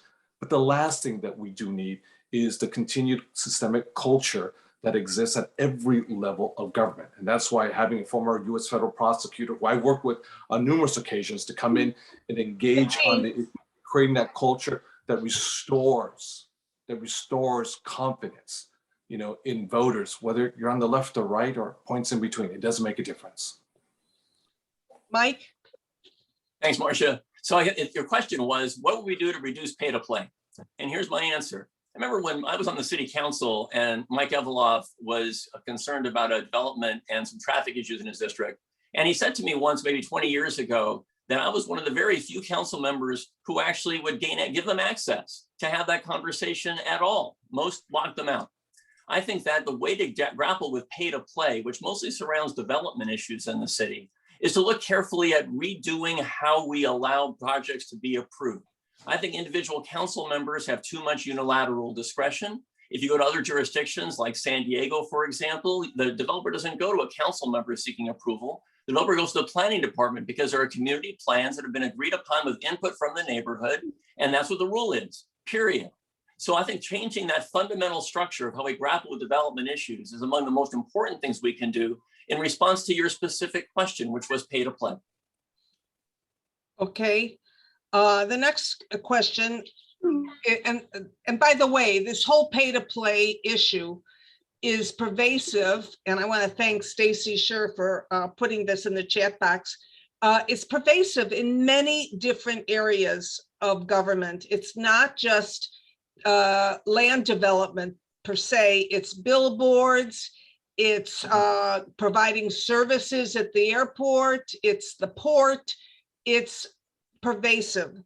And so there needs to be a holistic approach to how the assessment of the city operates relative to pay to play, and then with hardcore, barefaced resolutions and changes. And if that doesn't happen, well, same old, same old. So let me move to the next question, which is a yes or no question. Will you meet with lobbyists in City Hall or elsewhere? You have 10 seconds to say yes or no. We'll start with Joe. Yes. Okay, so the question is, will you meet with lobbyists in City Hall or Yeah, elsewhere? there's lobbyists who represent abandoned and abused children. Okay, Kevin, yes or no? The answer is yes. It's an absurdity not to engage with anyone who represents any entity or cause. Mike, Yes, the whole key to my governance is I listen to everybody. Karen, I'm going to answer you honestly. Yes. okay. Corruption comes in many flavors. If you were mayor today, what steps or provisions would you have had in place so that the scandal with LAPD and thefts from its gun store would not have happened? You have 1 minute. We'll start with Kevin. I think that DWP is out of control, quite frankly. I think that with the governance structure and how it's separate from the executive branch, even though the mayor gets to choose the members of the commissioners who heads up and chairs that committee, as well as the general manager, it's not had a great track record at all whatsoever. It needs much more controls. It needs more internal controls. It needs much more oversight. We know DWP's reputation and what it's been like. Kevin, the question was, what steps or provisions would you have had in place so that the scandal with LAPD and thefts from its gun store would not have happened? Well, with regards to DWP, like I want to reiterate one of the statement I made question previous, is that I'd have a former U.S. federal attorney working in my office, making sure that he is keeping oversight over LADWP. Two, with regards to the gun thefts at the LAPD Academy right there. Listen, the chief of police, we need more oversight, to be very strict. And it's a very clear edict to the chief of police that any types of loss, any types of gun loss that are being sold to the public or other police officers will not be tolerated at all whatsoever. Okay, Mike? The issue at LAPD and the academy is that gun store is operated by a private entity on city property. And the thing I would do as mayor is to disallow that structure in the future. If guns are to be sold at the LA Police Academy, they should be sold through the department itself with regulations imposed by the chief of police over his or her employees. I would change the model altogether. Thanks for the question. Karen? Well, I would agree. I think the first scandal was that the store even existed. I don't even understand why you would have a store like that at the academy. I think there needs to be much more controls, and everyone who was involved needs to be held accountable. When we're talking about corruption in the city, we have to look at everywhere, not just City Hall, not just members of council, but we have to look at the entire city operation, and that was just completely unacceptable. Okay, so you know that this was handled the same way as a concession, let's say at the airport. A gun concession. A gun concession, except there was no, as I understand it, there was no competitive bidding, there was no looking at the history, there was no records. So, okay, Joe? Well, whether it's LAPD or any department in the city of Los Angeles, as mayor, I want any employee, including LAPD officers, to be able to anonymously submit any tips, complaints about management, oversight, any of what's taking place in any department. But look, this is an issue of transparency and accountability. And I will make Los Angeles Police Department the most transparent and accountable department in LA. That's actually how I police as a police officer. There's definitely, in the case of the gun store at the academy, there was clearly a lack of oversight, and that will change under my watch. Okay, and Marcia, as I did during the CD5 coalition, I'd like to just insert a comment, if I may. And that is about the captain. Yeah, there are two issues here. There are the individual officers, and then there's the gun store itself. Our captain was dragged into this issue, and he's a fantastic captain. Yeah, Captain Tom. And I think that before we say everybody is guilty and everybody should be held accountable, I think we need to recognize that everybody had different roles, and that I don't think that we should, for example, group our captain in with everybody else. The last point I wanted to make on this is the agreement with this gun store, with this nonprofit, required insurance, and that insurance requirement apparently was not enforced. And so I think that's something that everybody needs to know too. Thank you, Mike. Okay, as mayor, precisely what checks and balances and provisions would you have had in place to preclude the corruption at DWP? Mike, you're first. 60 seconds. Well, first of all, there has been a discussion of having an inspector general of the Department of Water and Power, but it's never been implemented, and that needs to change. Second, I think the selection process for commissioners and for staff at the Department of Water and Power needs to be much more thorough with vetting that has not, at a level that has not taken place so far. The Department of Water and Power is the largest municipal utility going, and it needs to be treated that way by the mayor. It cannot be treated as simply another city department. And by the way, I think that those commissioners and every city department need to assure that conflict of interest rules are applied to them with the same intensity as to city staff. Karen?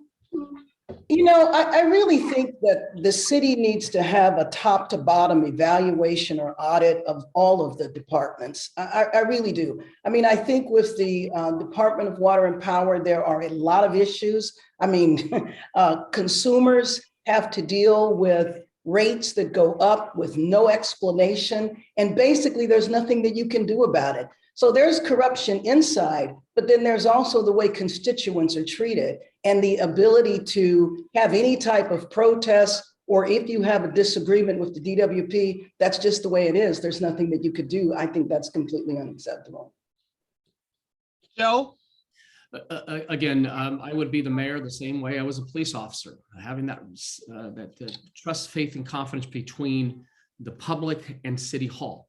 And one of my first actions is signing an executive order to bring an inspector general to look at and oversee departments and make sure that the departments are and the city is running with the utmost integrity. One of the core values of LAPD is integrity in all we say and do, and I will be the mayor that will ensure that that happens in City Hall. We also need to be mindful of those who've been in high positions who couldn't even control their own employees, to the point where there has been extortion and bribery. That's uncalled for. That's not who we are as a city. And we need to call it like it is. 15. I'm done. Okay. Thank you, Marcia. Okay, Kevin, you're next. Thank you, Marcia and friends. That's why this mayoral race is so consequential, because the next chief executive officer of the second largest city in America is going to have the power to appoint who the next chair is for DWP and who all the commissioners are with DWP and the next general manager. And also whether it's an inspector general or whether it's a former prosecutor from the US Attorney's Office, to have someone inserted there to make sure we have transparency and accountability. This is the largest municipally owned utility in America. And that's why we need to have transparency and restore the voters' confidence in their very own utility, which is LADWP. And I will say this, and I'm not casting any aspersions or trying to make any political points, but the current federal corruption probe right now goes from LADWP directly to the city attorney's office. So that's why we need transparency across the board. Okay, here's another flavor of corruption. The city does not enforce its own ordinances. Tell us your plan to have the city follow the law. You have 30 seconds. Who was first? Karen, you're first. Well, first of all, the city should follow the law and enforce ordinances. But I would also say that ordinances need to be reviewed because an ordinance that was passed many years ago might not make sense now. So I do think the city should enforce the law. I also think that the city is very lax in terms of collecting fines and fees, and that's money that could come in to the city budget. Okay, thank you. Joe, you're next. Allow me to put on my senior lead officer cap on. You know, as a senior lead officer, it's important for us to enforce quality of life crimes. Yes, misdemeanors that the city attorney has the opportunity to prosecute these violators of these ordinances. Officers make arrests, but when it gets to the city attorney's desk, they send them away, or there's no accountability. So as mayor, I will direct my city departments, general managers, and employees to move on enforcing quality of life laws. That will be a priority. Okay, thank you. It starts at the Kevin? top. It starts at the top. Thank you so much, Marcia. When it comes to code enforcements, when it comes to other ordinances that are on the books, oftentimes you see government at every level, federal, state, county, and city, who statutorily write these measures. They're etched in stone as a law, but don't execute or follow the very same laws that they pass. So that starts at the very top. That starts with the general managers that are very clear on the vision of the chief executive officer to execute statutorily the laws that are on the books today. Okay. Mike? Thanks, Marcia. So, you know, I'm going on this 101 neighborhoods tour where I'm visiting every neighborhood in the city. And the last meeting I had with constituents had constituents say this, that I'm sure all you can relate to. How come the city doesn't enforce its leaf blower ordinance? And it's a great example. It's very prosaic that it goes to the heart of your confidence in the city's capacity to mean what it says. And I'm going to, as mayor, create a task force in City Hall to review and evaluate and change the method by which we enforce our own rules. We just had to sue, my office just sued a developer, for example, for building houses that way violate the code in the Hollywood Hills. And those, all right, Marcia, I get it. Thank you. Yeah.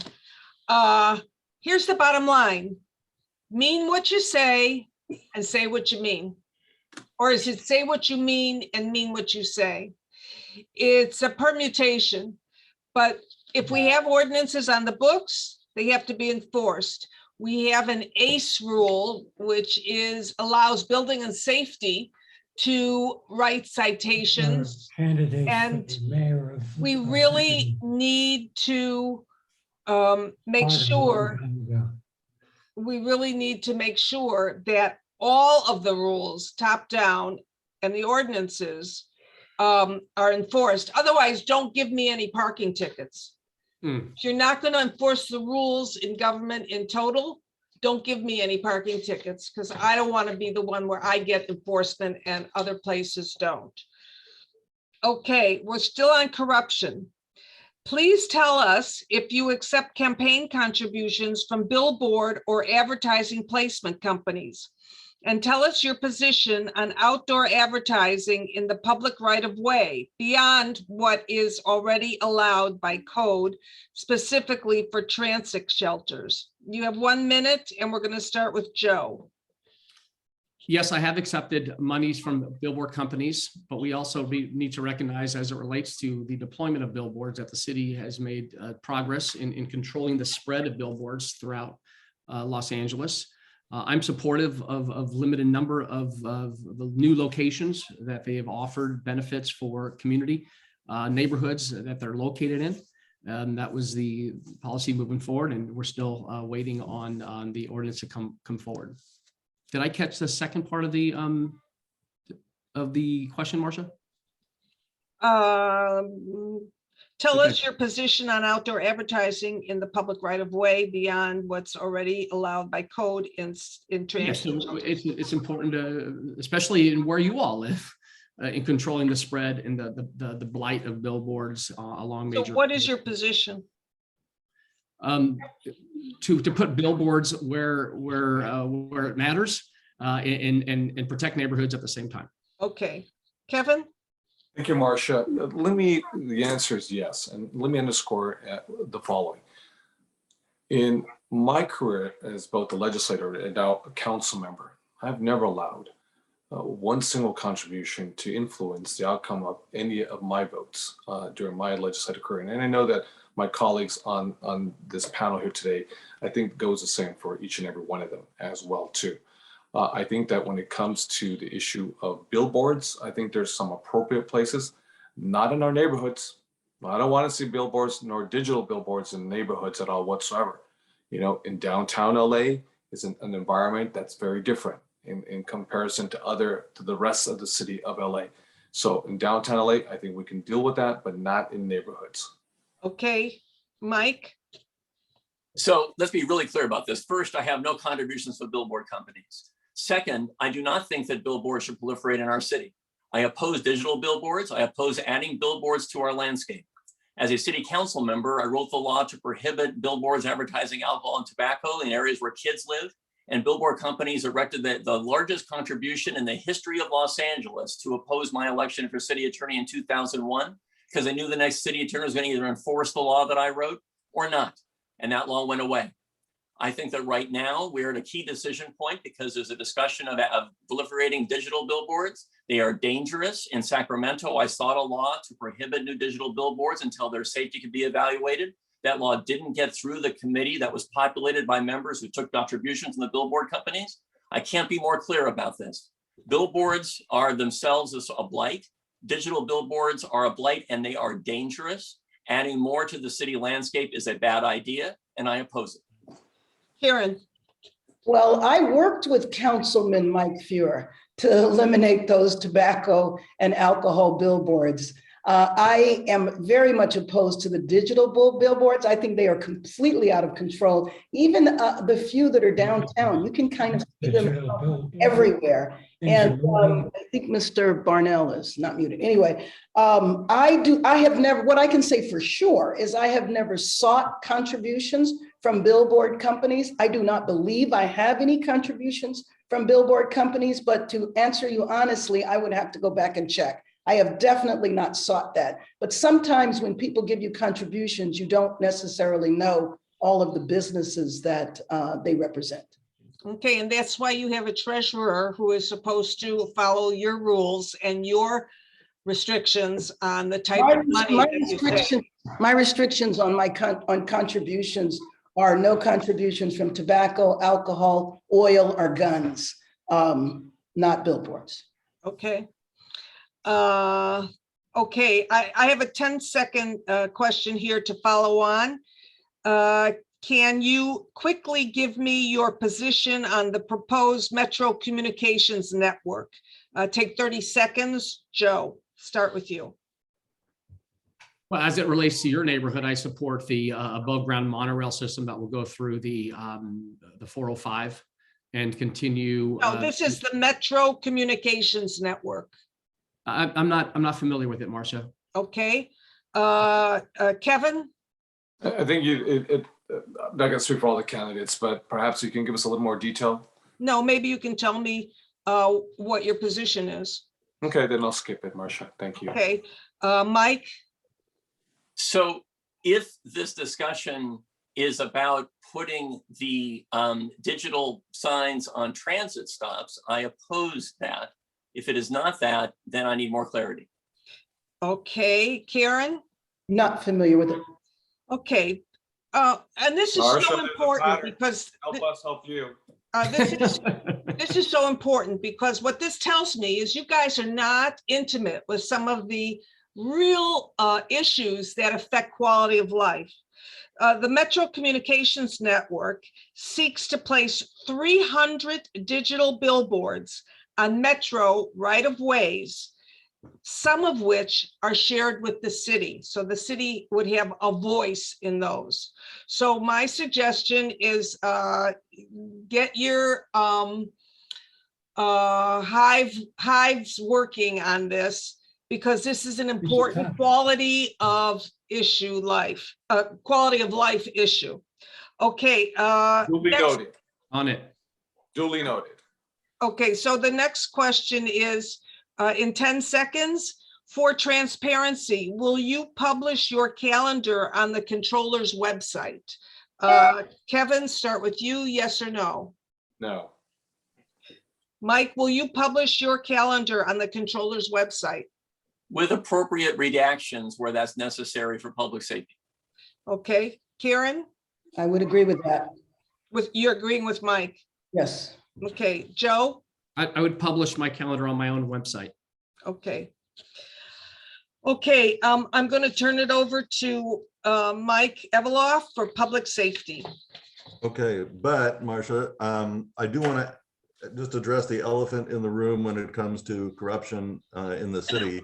And that is, I want to give each of you 30 seconds to discuss the current DWP scandal and what's been happening, because I know that we're all reading about it. And Mike, I want to give you the opportunity to go first. Terrific. I want this campaign to be about ethics. That's been the hallmark of my career. In my 1,000-person office with 300,000 cases, hundreds of laws and new programs, I own everything in my office, our great successes, but I also own mistakes in our office. In this case, when we first heard about issues regarding the outside attorneys, I severed ties with them. I discovered the scandal and presented that to the public. I hired an ethics expert. I published her report and I made reforms. And now we recently learned that a former member of my staff, whose resignation I sought and accepted 3 years ago, was also involved in this.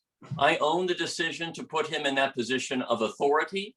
And I now own the necessity of assuring that everyone knows that I conduct myself with the highest standards of integrity and move our office forward. That's what I think. Thank you. Joe? Again, ethics, accountability, leading with integrity is going to be no different in what I've done these past years as a councilman than when I'm mayor. It starts at the top. It starts at the top when your own deputies are breaking the law. You need to be held accountable. And this is why the inspector general that will be coming in as mayor will oversee and like in other departments, will oversee contracts, will oversee any information that's coming from employees or managers, go straight to our inspector general through the mayor's office. Great. And now Karen? Well, I think whoever is in charge is responsible, but I'm not going to take the opportunity to take a swipe at the city attorney. Great. Kevin?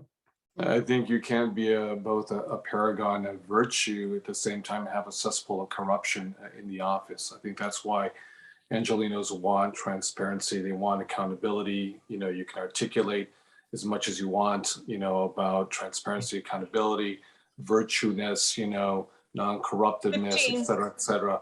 I think that's why people are tired of the status quo.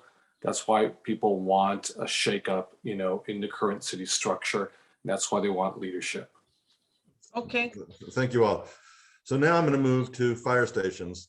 The Fire Station 92, which serves Century City, has fewer firefighters now than it did in 1974. And there's been a little bit of development, maybe 20, 30 million square feet just in Century City alone.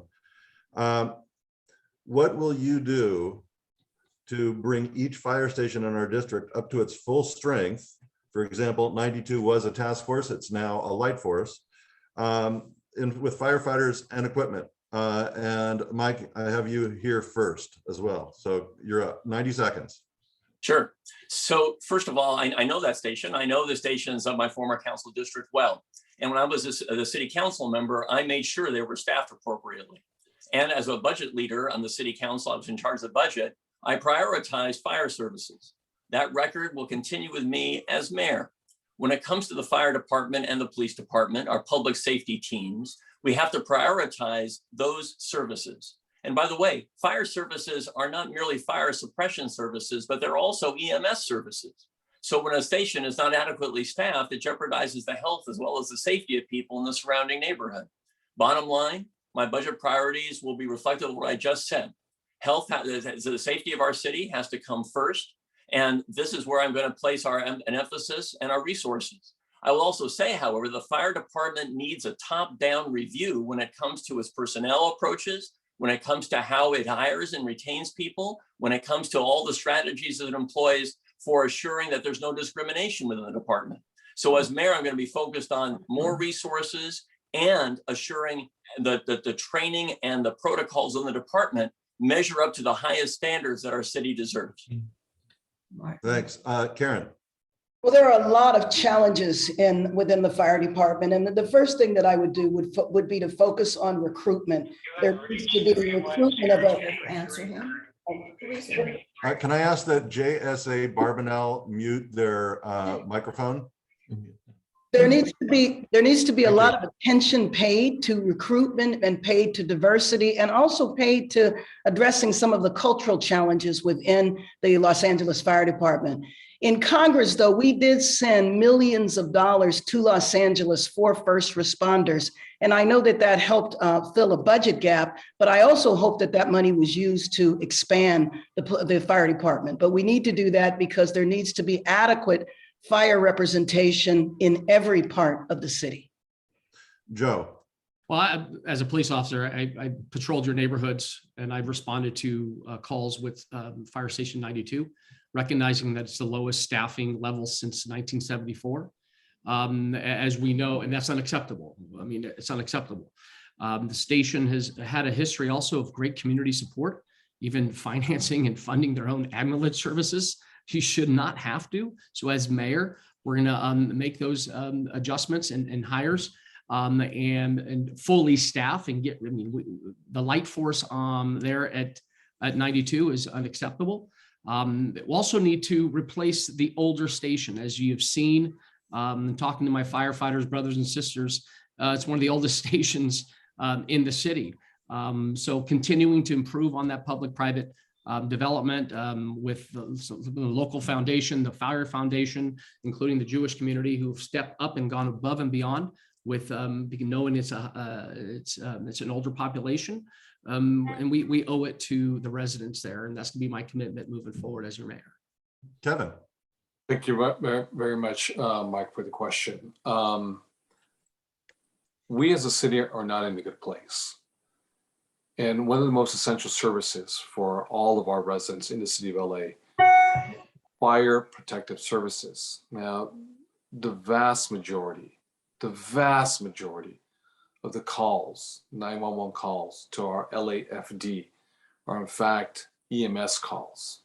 They're health-driven calls. They're not fire calls, the vast majority.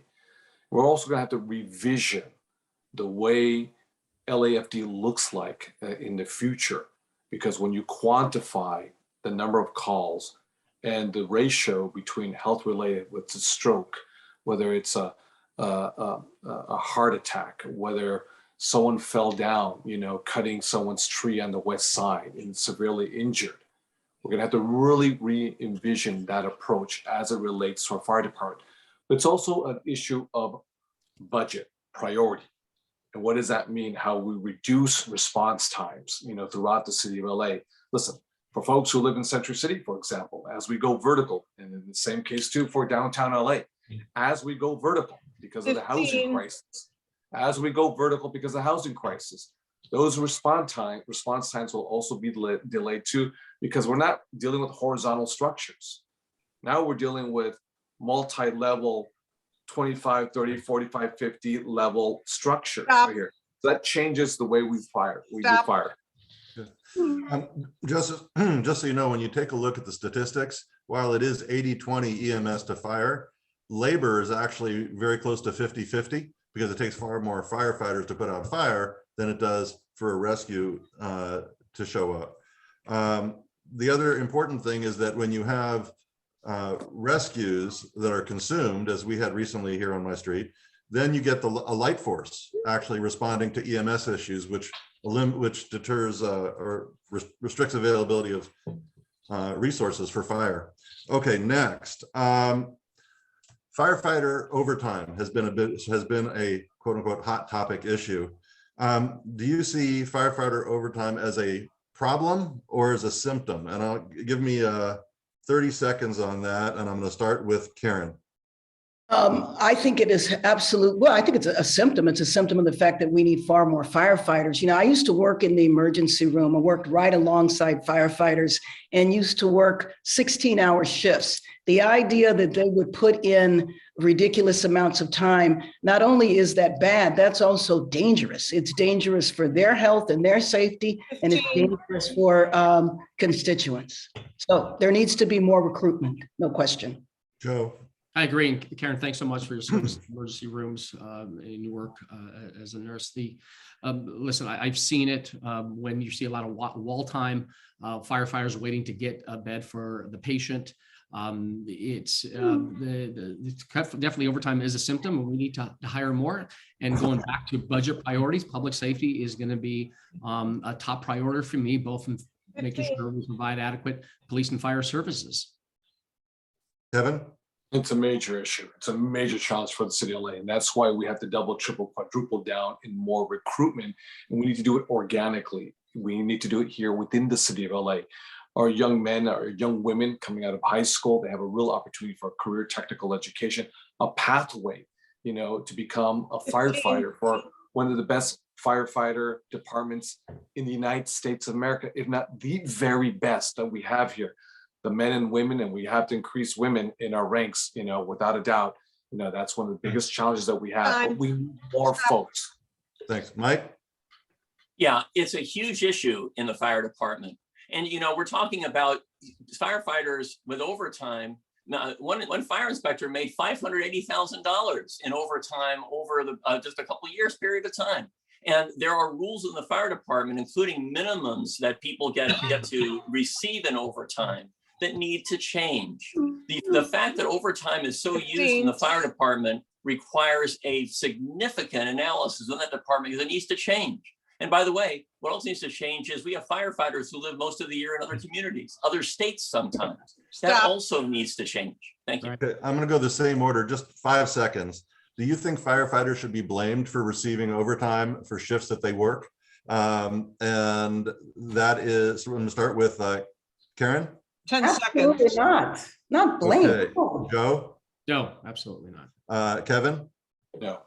Mike? The blame lies with city officials who allowed it to happen. Excuse me, I didn't hear you. Sorry. The blame lies with city officials who allowed it to happen, not with the workers. Okay. Next question, and I think, Marcia, this will be my last question, just so you know. Okay. We've been talking about police, and we have robberies and assaults, and a perception that they're increasing, and maybe an actuality that they're increasing. But in speaking to police officers, they feel like they're in a no-win situation. They can go out and arrest somebody, for example, a smash and grab, where 14 people were arrested and released the same day. Right. Or the DA, as somebody mentioned, isn't filing charges. How do you support police who are arresting people, but finding that those arrests really don't mean anything? And just so you know, I'm not talking about the many examples of bad policing that we have seen have made the news, but there are millions upon millions of contacts every year that don't make the news. So I just want you to know, I'm not talking about the individual events. So the question is, how do we support police in keeping us safe from the level of the mayor? And I'm going to go with Joe. How much time, This is Mike? 60 seconds, Joe. Guys, I'm the only candidate who's actually served and worked the beat in Los Angeles, proud 15-year career. And it starts at the top. We have a police department that's been demoralized. They're doing their job. They're effecting arrests. But when it gets to the city prosecution, the federal, the county prosecution, we're not prosecuting anyone. Catch and release is not helping anyone. We need to restore cash bail to hold people accountable. And don't tell me COVID is an excuse. We're actually going to Rams games we're going to Laker games. We need to keep people accountable. This past week, and especially in our area, we've seen fires, we've seen murders, 394 murders in our city. The largest number in 15 years. So you need a mayor that I will be to let the police department know. I see you, I support you, but also hold the DA accountable for not prosecuting and not moving on gang enhancements, gun enhancements. Their officers are doing their jobs, they're being responsive to you. Time. Okay, Kevin? Listen, Mike and friends, that everyone, every Angelino has a right to feel safe and actually be safe. And that's why during my tenure in the California State Legislature, I moved on historic gun legislation, making sure we knew who was buying and who was selling ammunition, gun ammunition in the state of California. That's why I moved quickly. The press and all politicians are talking about ghost guns right now. I originated the first ghost gun legislation in How do we California. support the police? That's the question. But I'm going to get there right now. And I think that the police have been given an inordinate amount of responsibility that's been put on their shoulders when it relates to the issue of drug overdoses, when it relates to the issue of mental illnesses, homelessness, as well as domestic disputes.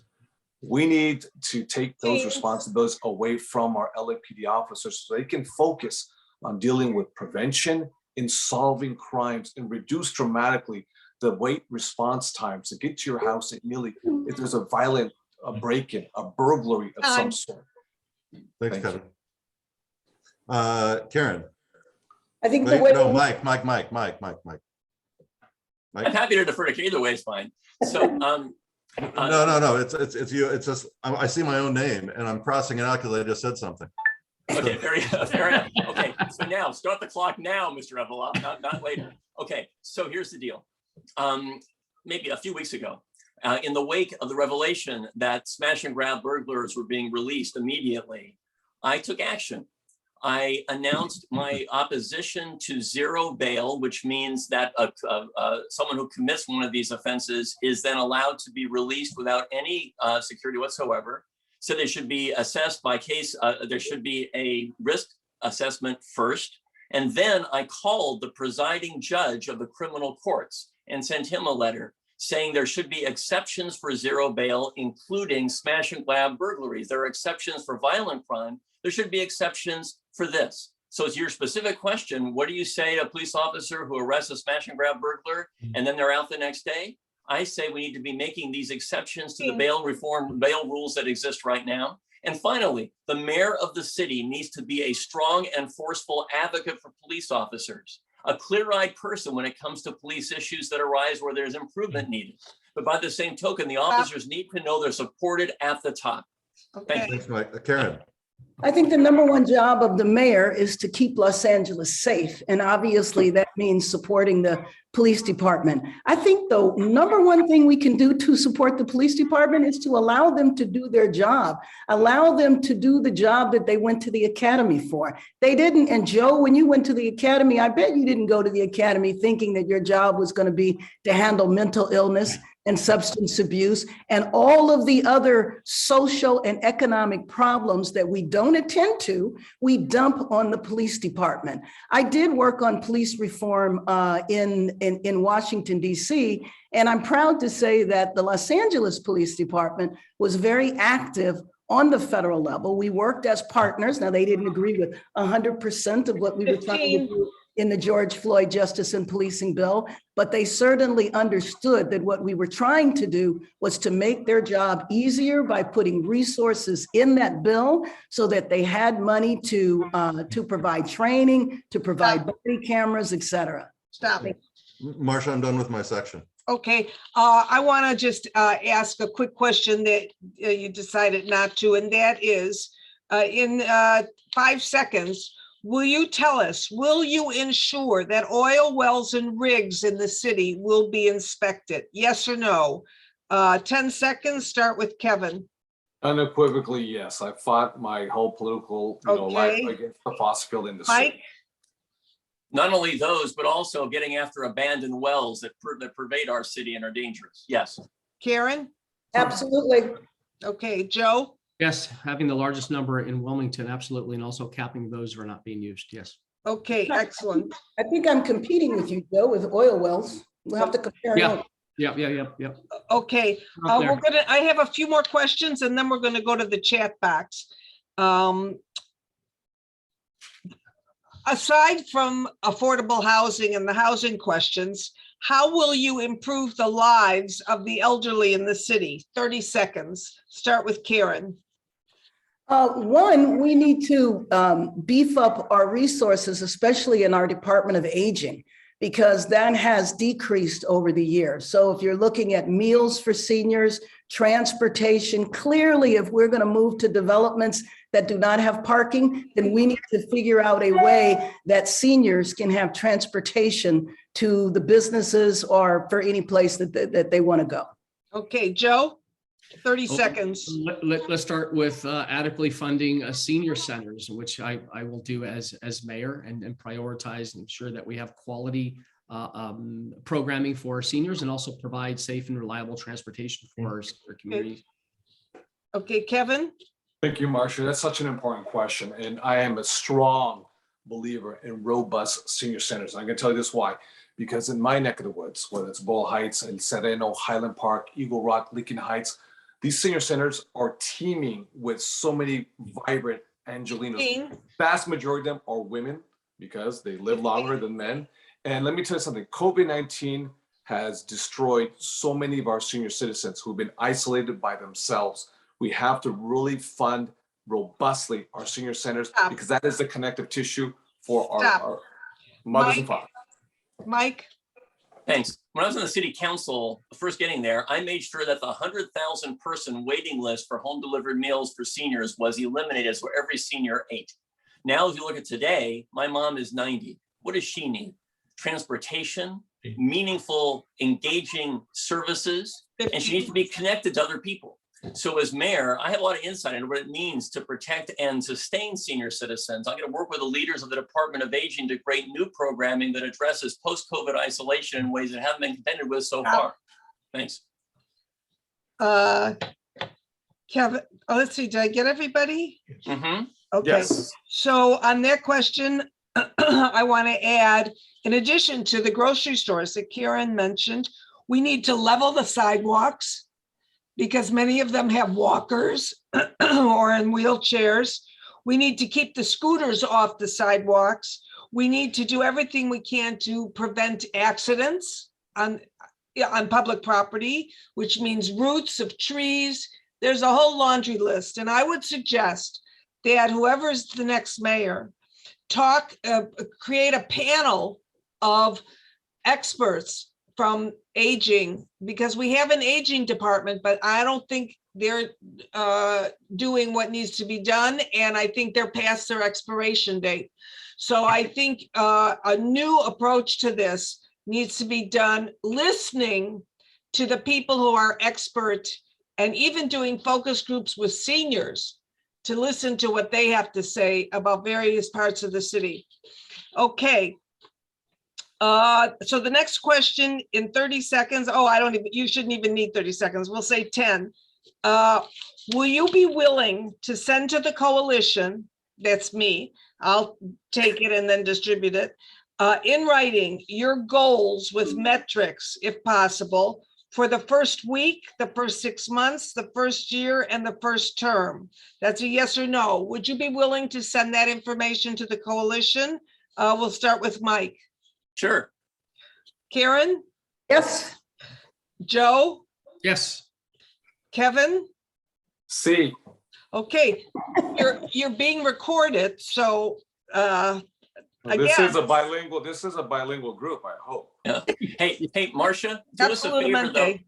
Marcia, oh, you're just showing off now. Stacy said we.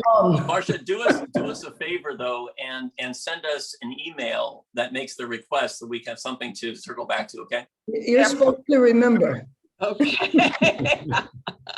Well, that should be included in the aging discussion. Right. Okay, here's the last question that I have for you, and then we'll go to the chat box. If you are elected mayor, do you promise to serve out your entire term? Yes or no, 10 seconds. We'll start with Karen. Absolutely. Where else? Joe? Yes. Run for president. Kevin? Yes. Mike? Of course. Okay, so good. We have over 10 minutes and we're going to go to the chat box. Some of these questions may be for all of you or for one of you or some of you. So the first question is to Karen Bass. You have been endorsed by Abundant Housing. This organization does not advocate for affordable housing. They advocate for market rate housing. Why would you accept that endorsement? Take 10 seconds to tell us. I've been endorsed by a number of individuals and organizations that I don't necessarily agree with their entire platform. Okay, will you allow them to fundraise for you on your behalf? No, no, I Okay. have no need to do that. Okay, let me go to the next questions that they were asked early on. And let's see.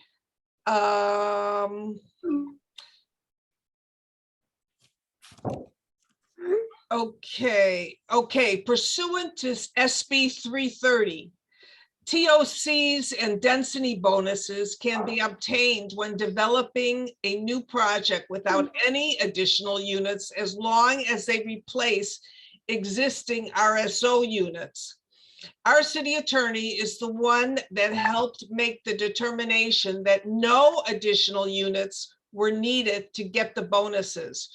Do you support, this is a yes or no, do you support the amendment to SB 330 that has been proposed that would require additional units in addition to the replacement units to obtain any bonuses? Yes or no? We'll start with Karen. Yes, I would support that. Joe, I would say it's a case-by-case basis. Kevin, Yes, if it's affordable. Mike, Yes. okay. Okay, LAUSD has admitted in their meetings that no teacher would qualify for any affordable housing that was built on their properties, and they have no way to guarantee that only LAUSD staff got the housing. So why is it even mentioned? I think could that be for me? Okay, sure. I hope so. I'll take it. Yeah. So listen, there is nothing that precludes there being affordable housing on school campuses, prioritizing the teachers and the families of the kids who attend those schools. And there's nothing that precludes the affordability requirements of those units from Okay. pertaining to teachers, period. Okay, We could create those rules. Rules that may exist can be changed in a heartbeat.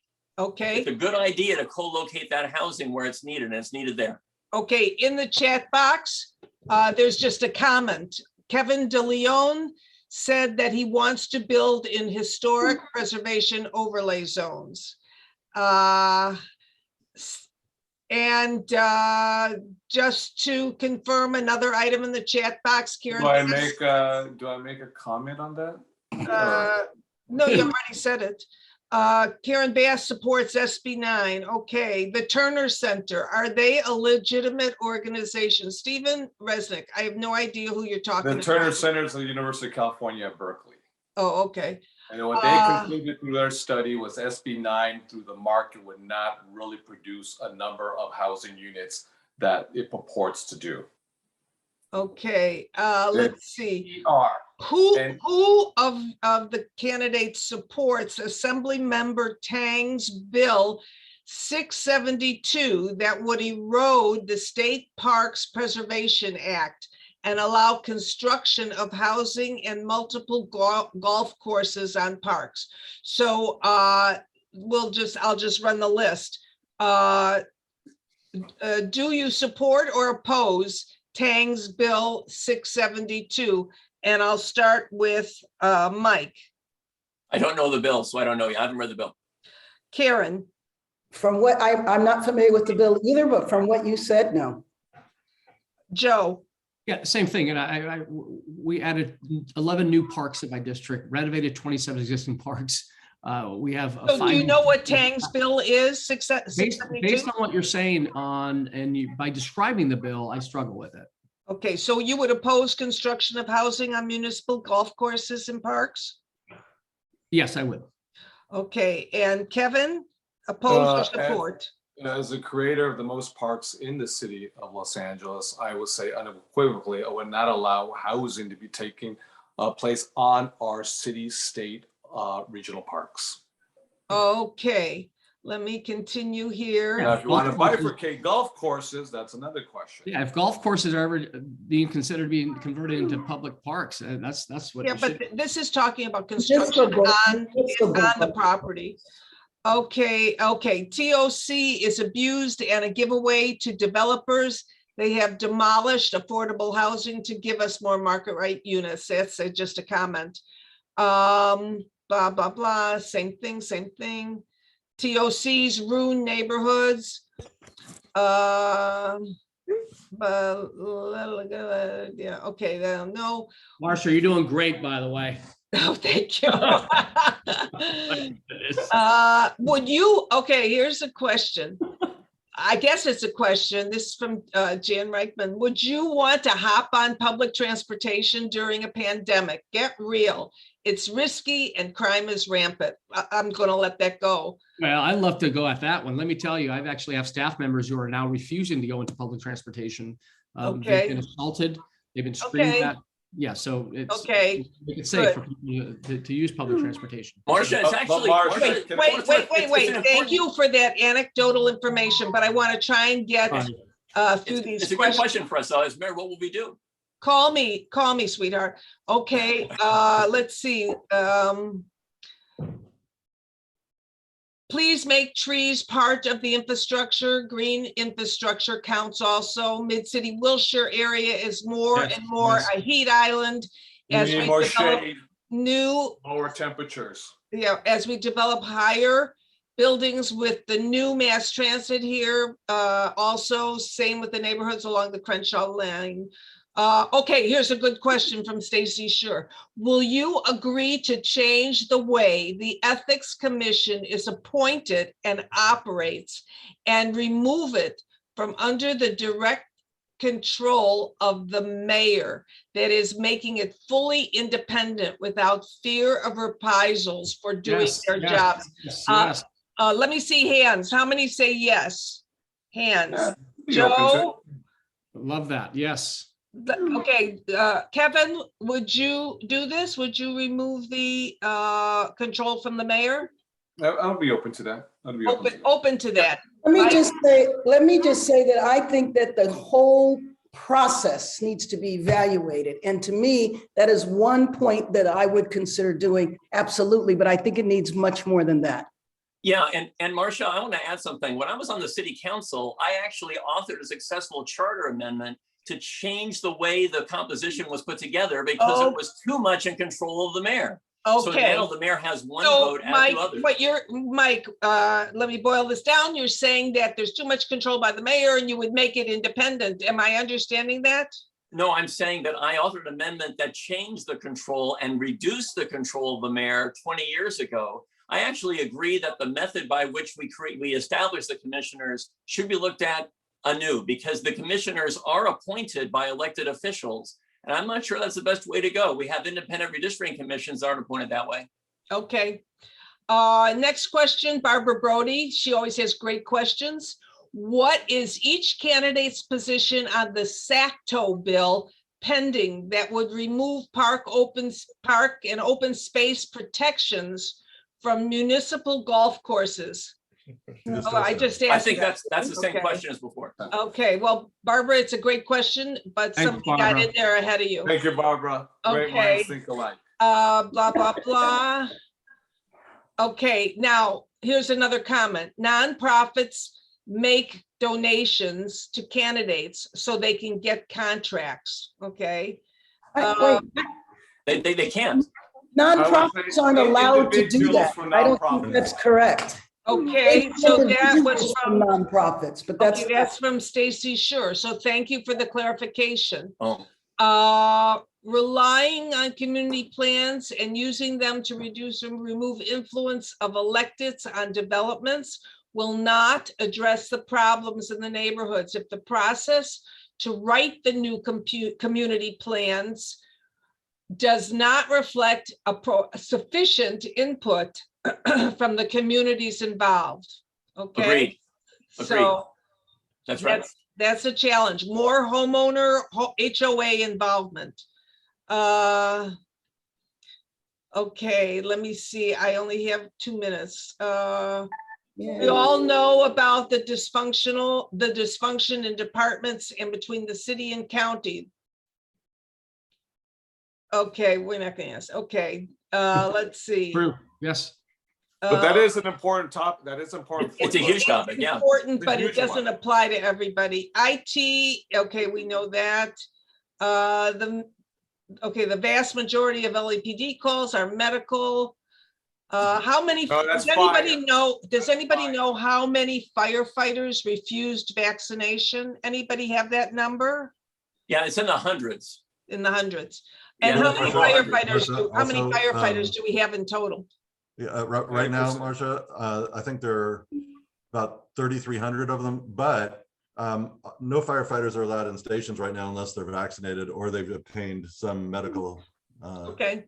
exemption. From Barbara Brody, again, what will you do to address the pension liability of the city?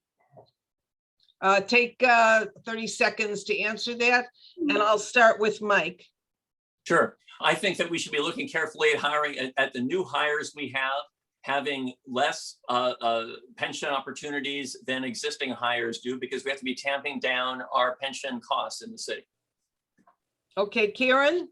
I think we need to examine the entire system. Pensions need to be reviewed, all of it. Okay, Joe? Well, pensions need to be reviewed, but I also support and make sure that those agreements that were made we're not taking a step back. But I agree with Mike on new hires. We need to reform the pension system. But this year, our pensions made historic gains that reduced the debt. Kevin? Yeah, we have a historic opportunity prospectively, moving forward to move forward with reforms that make sense for everyday Angelenos as well as our public sector workers.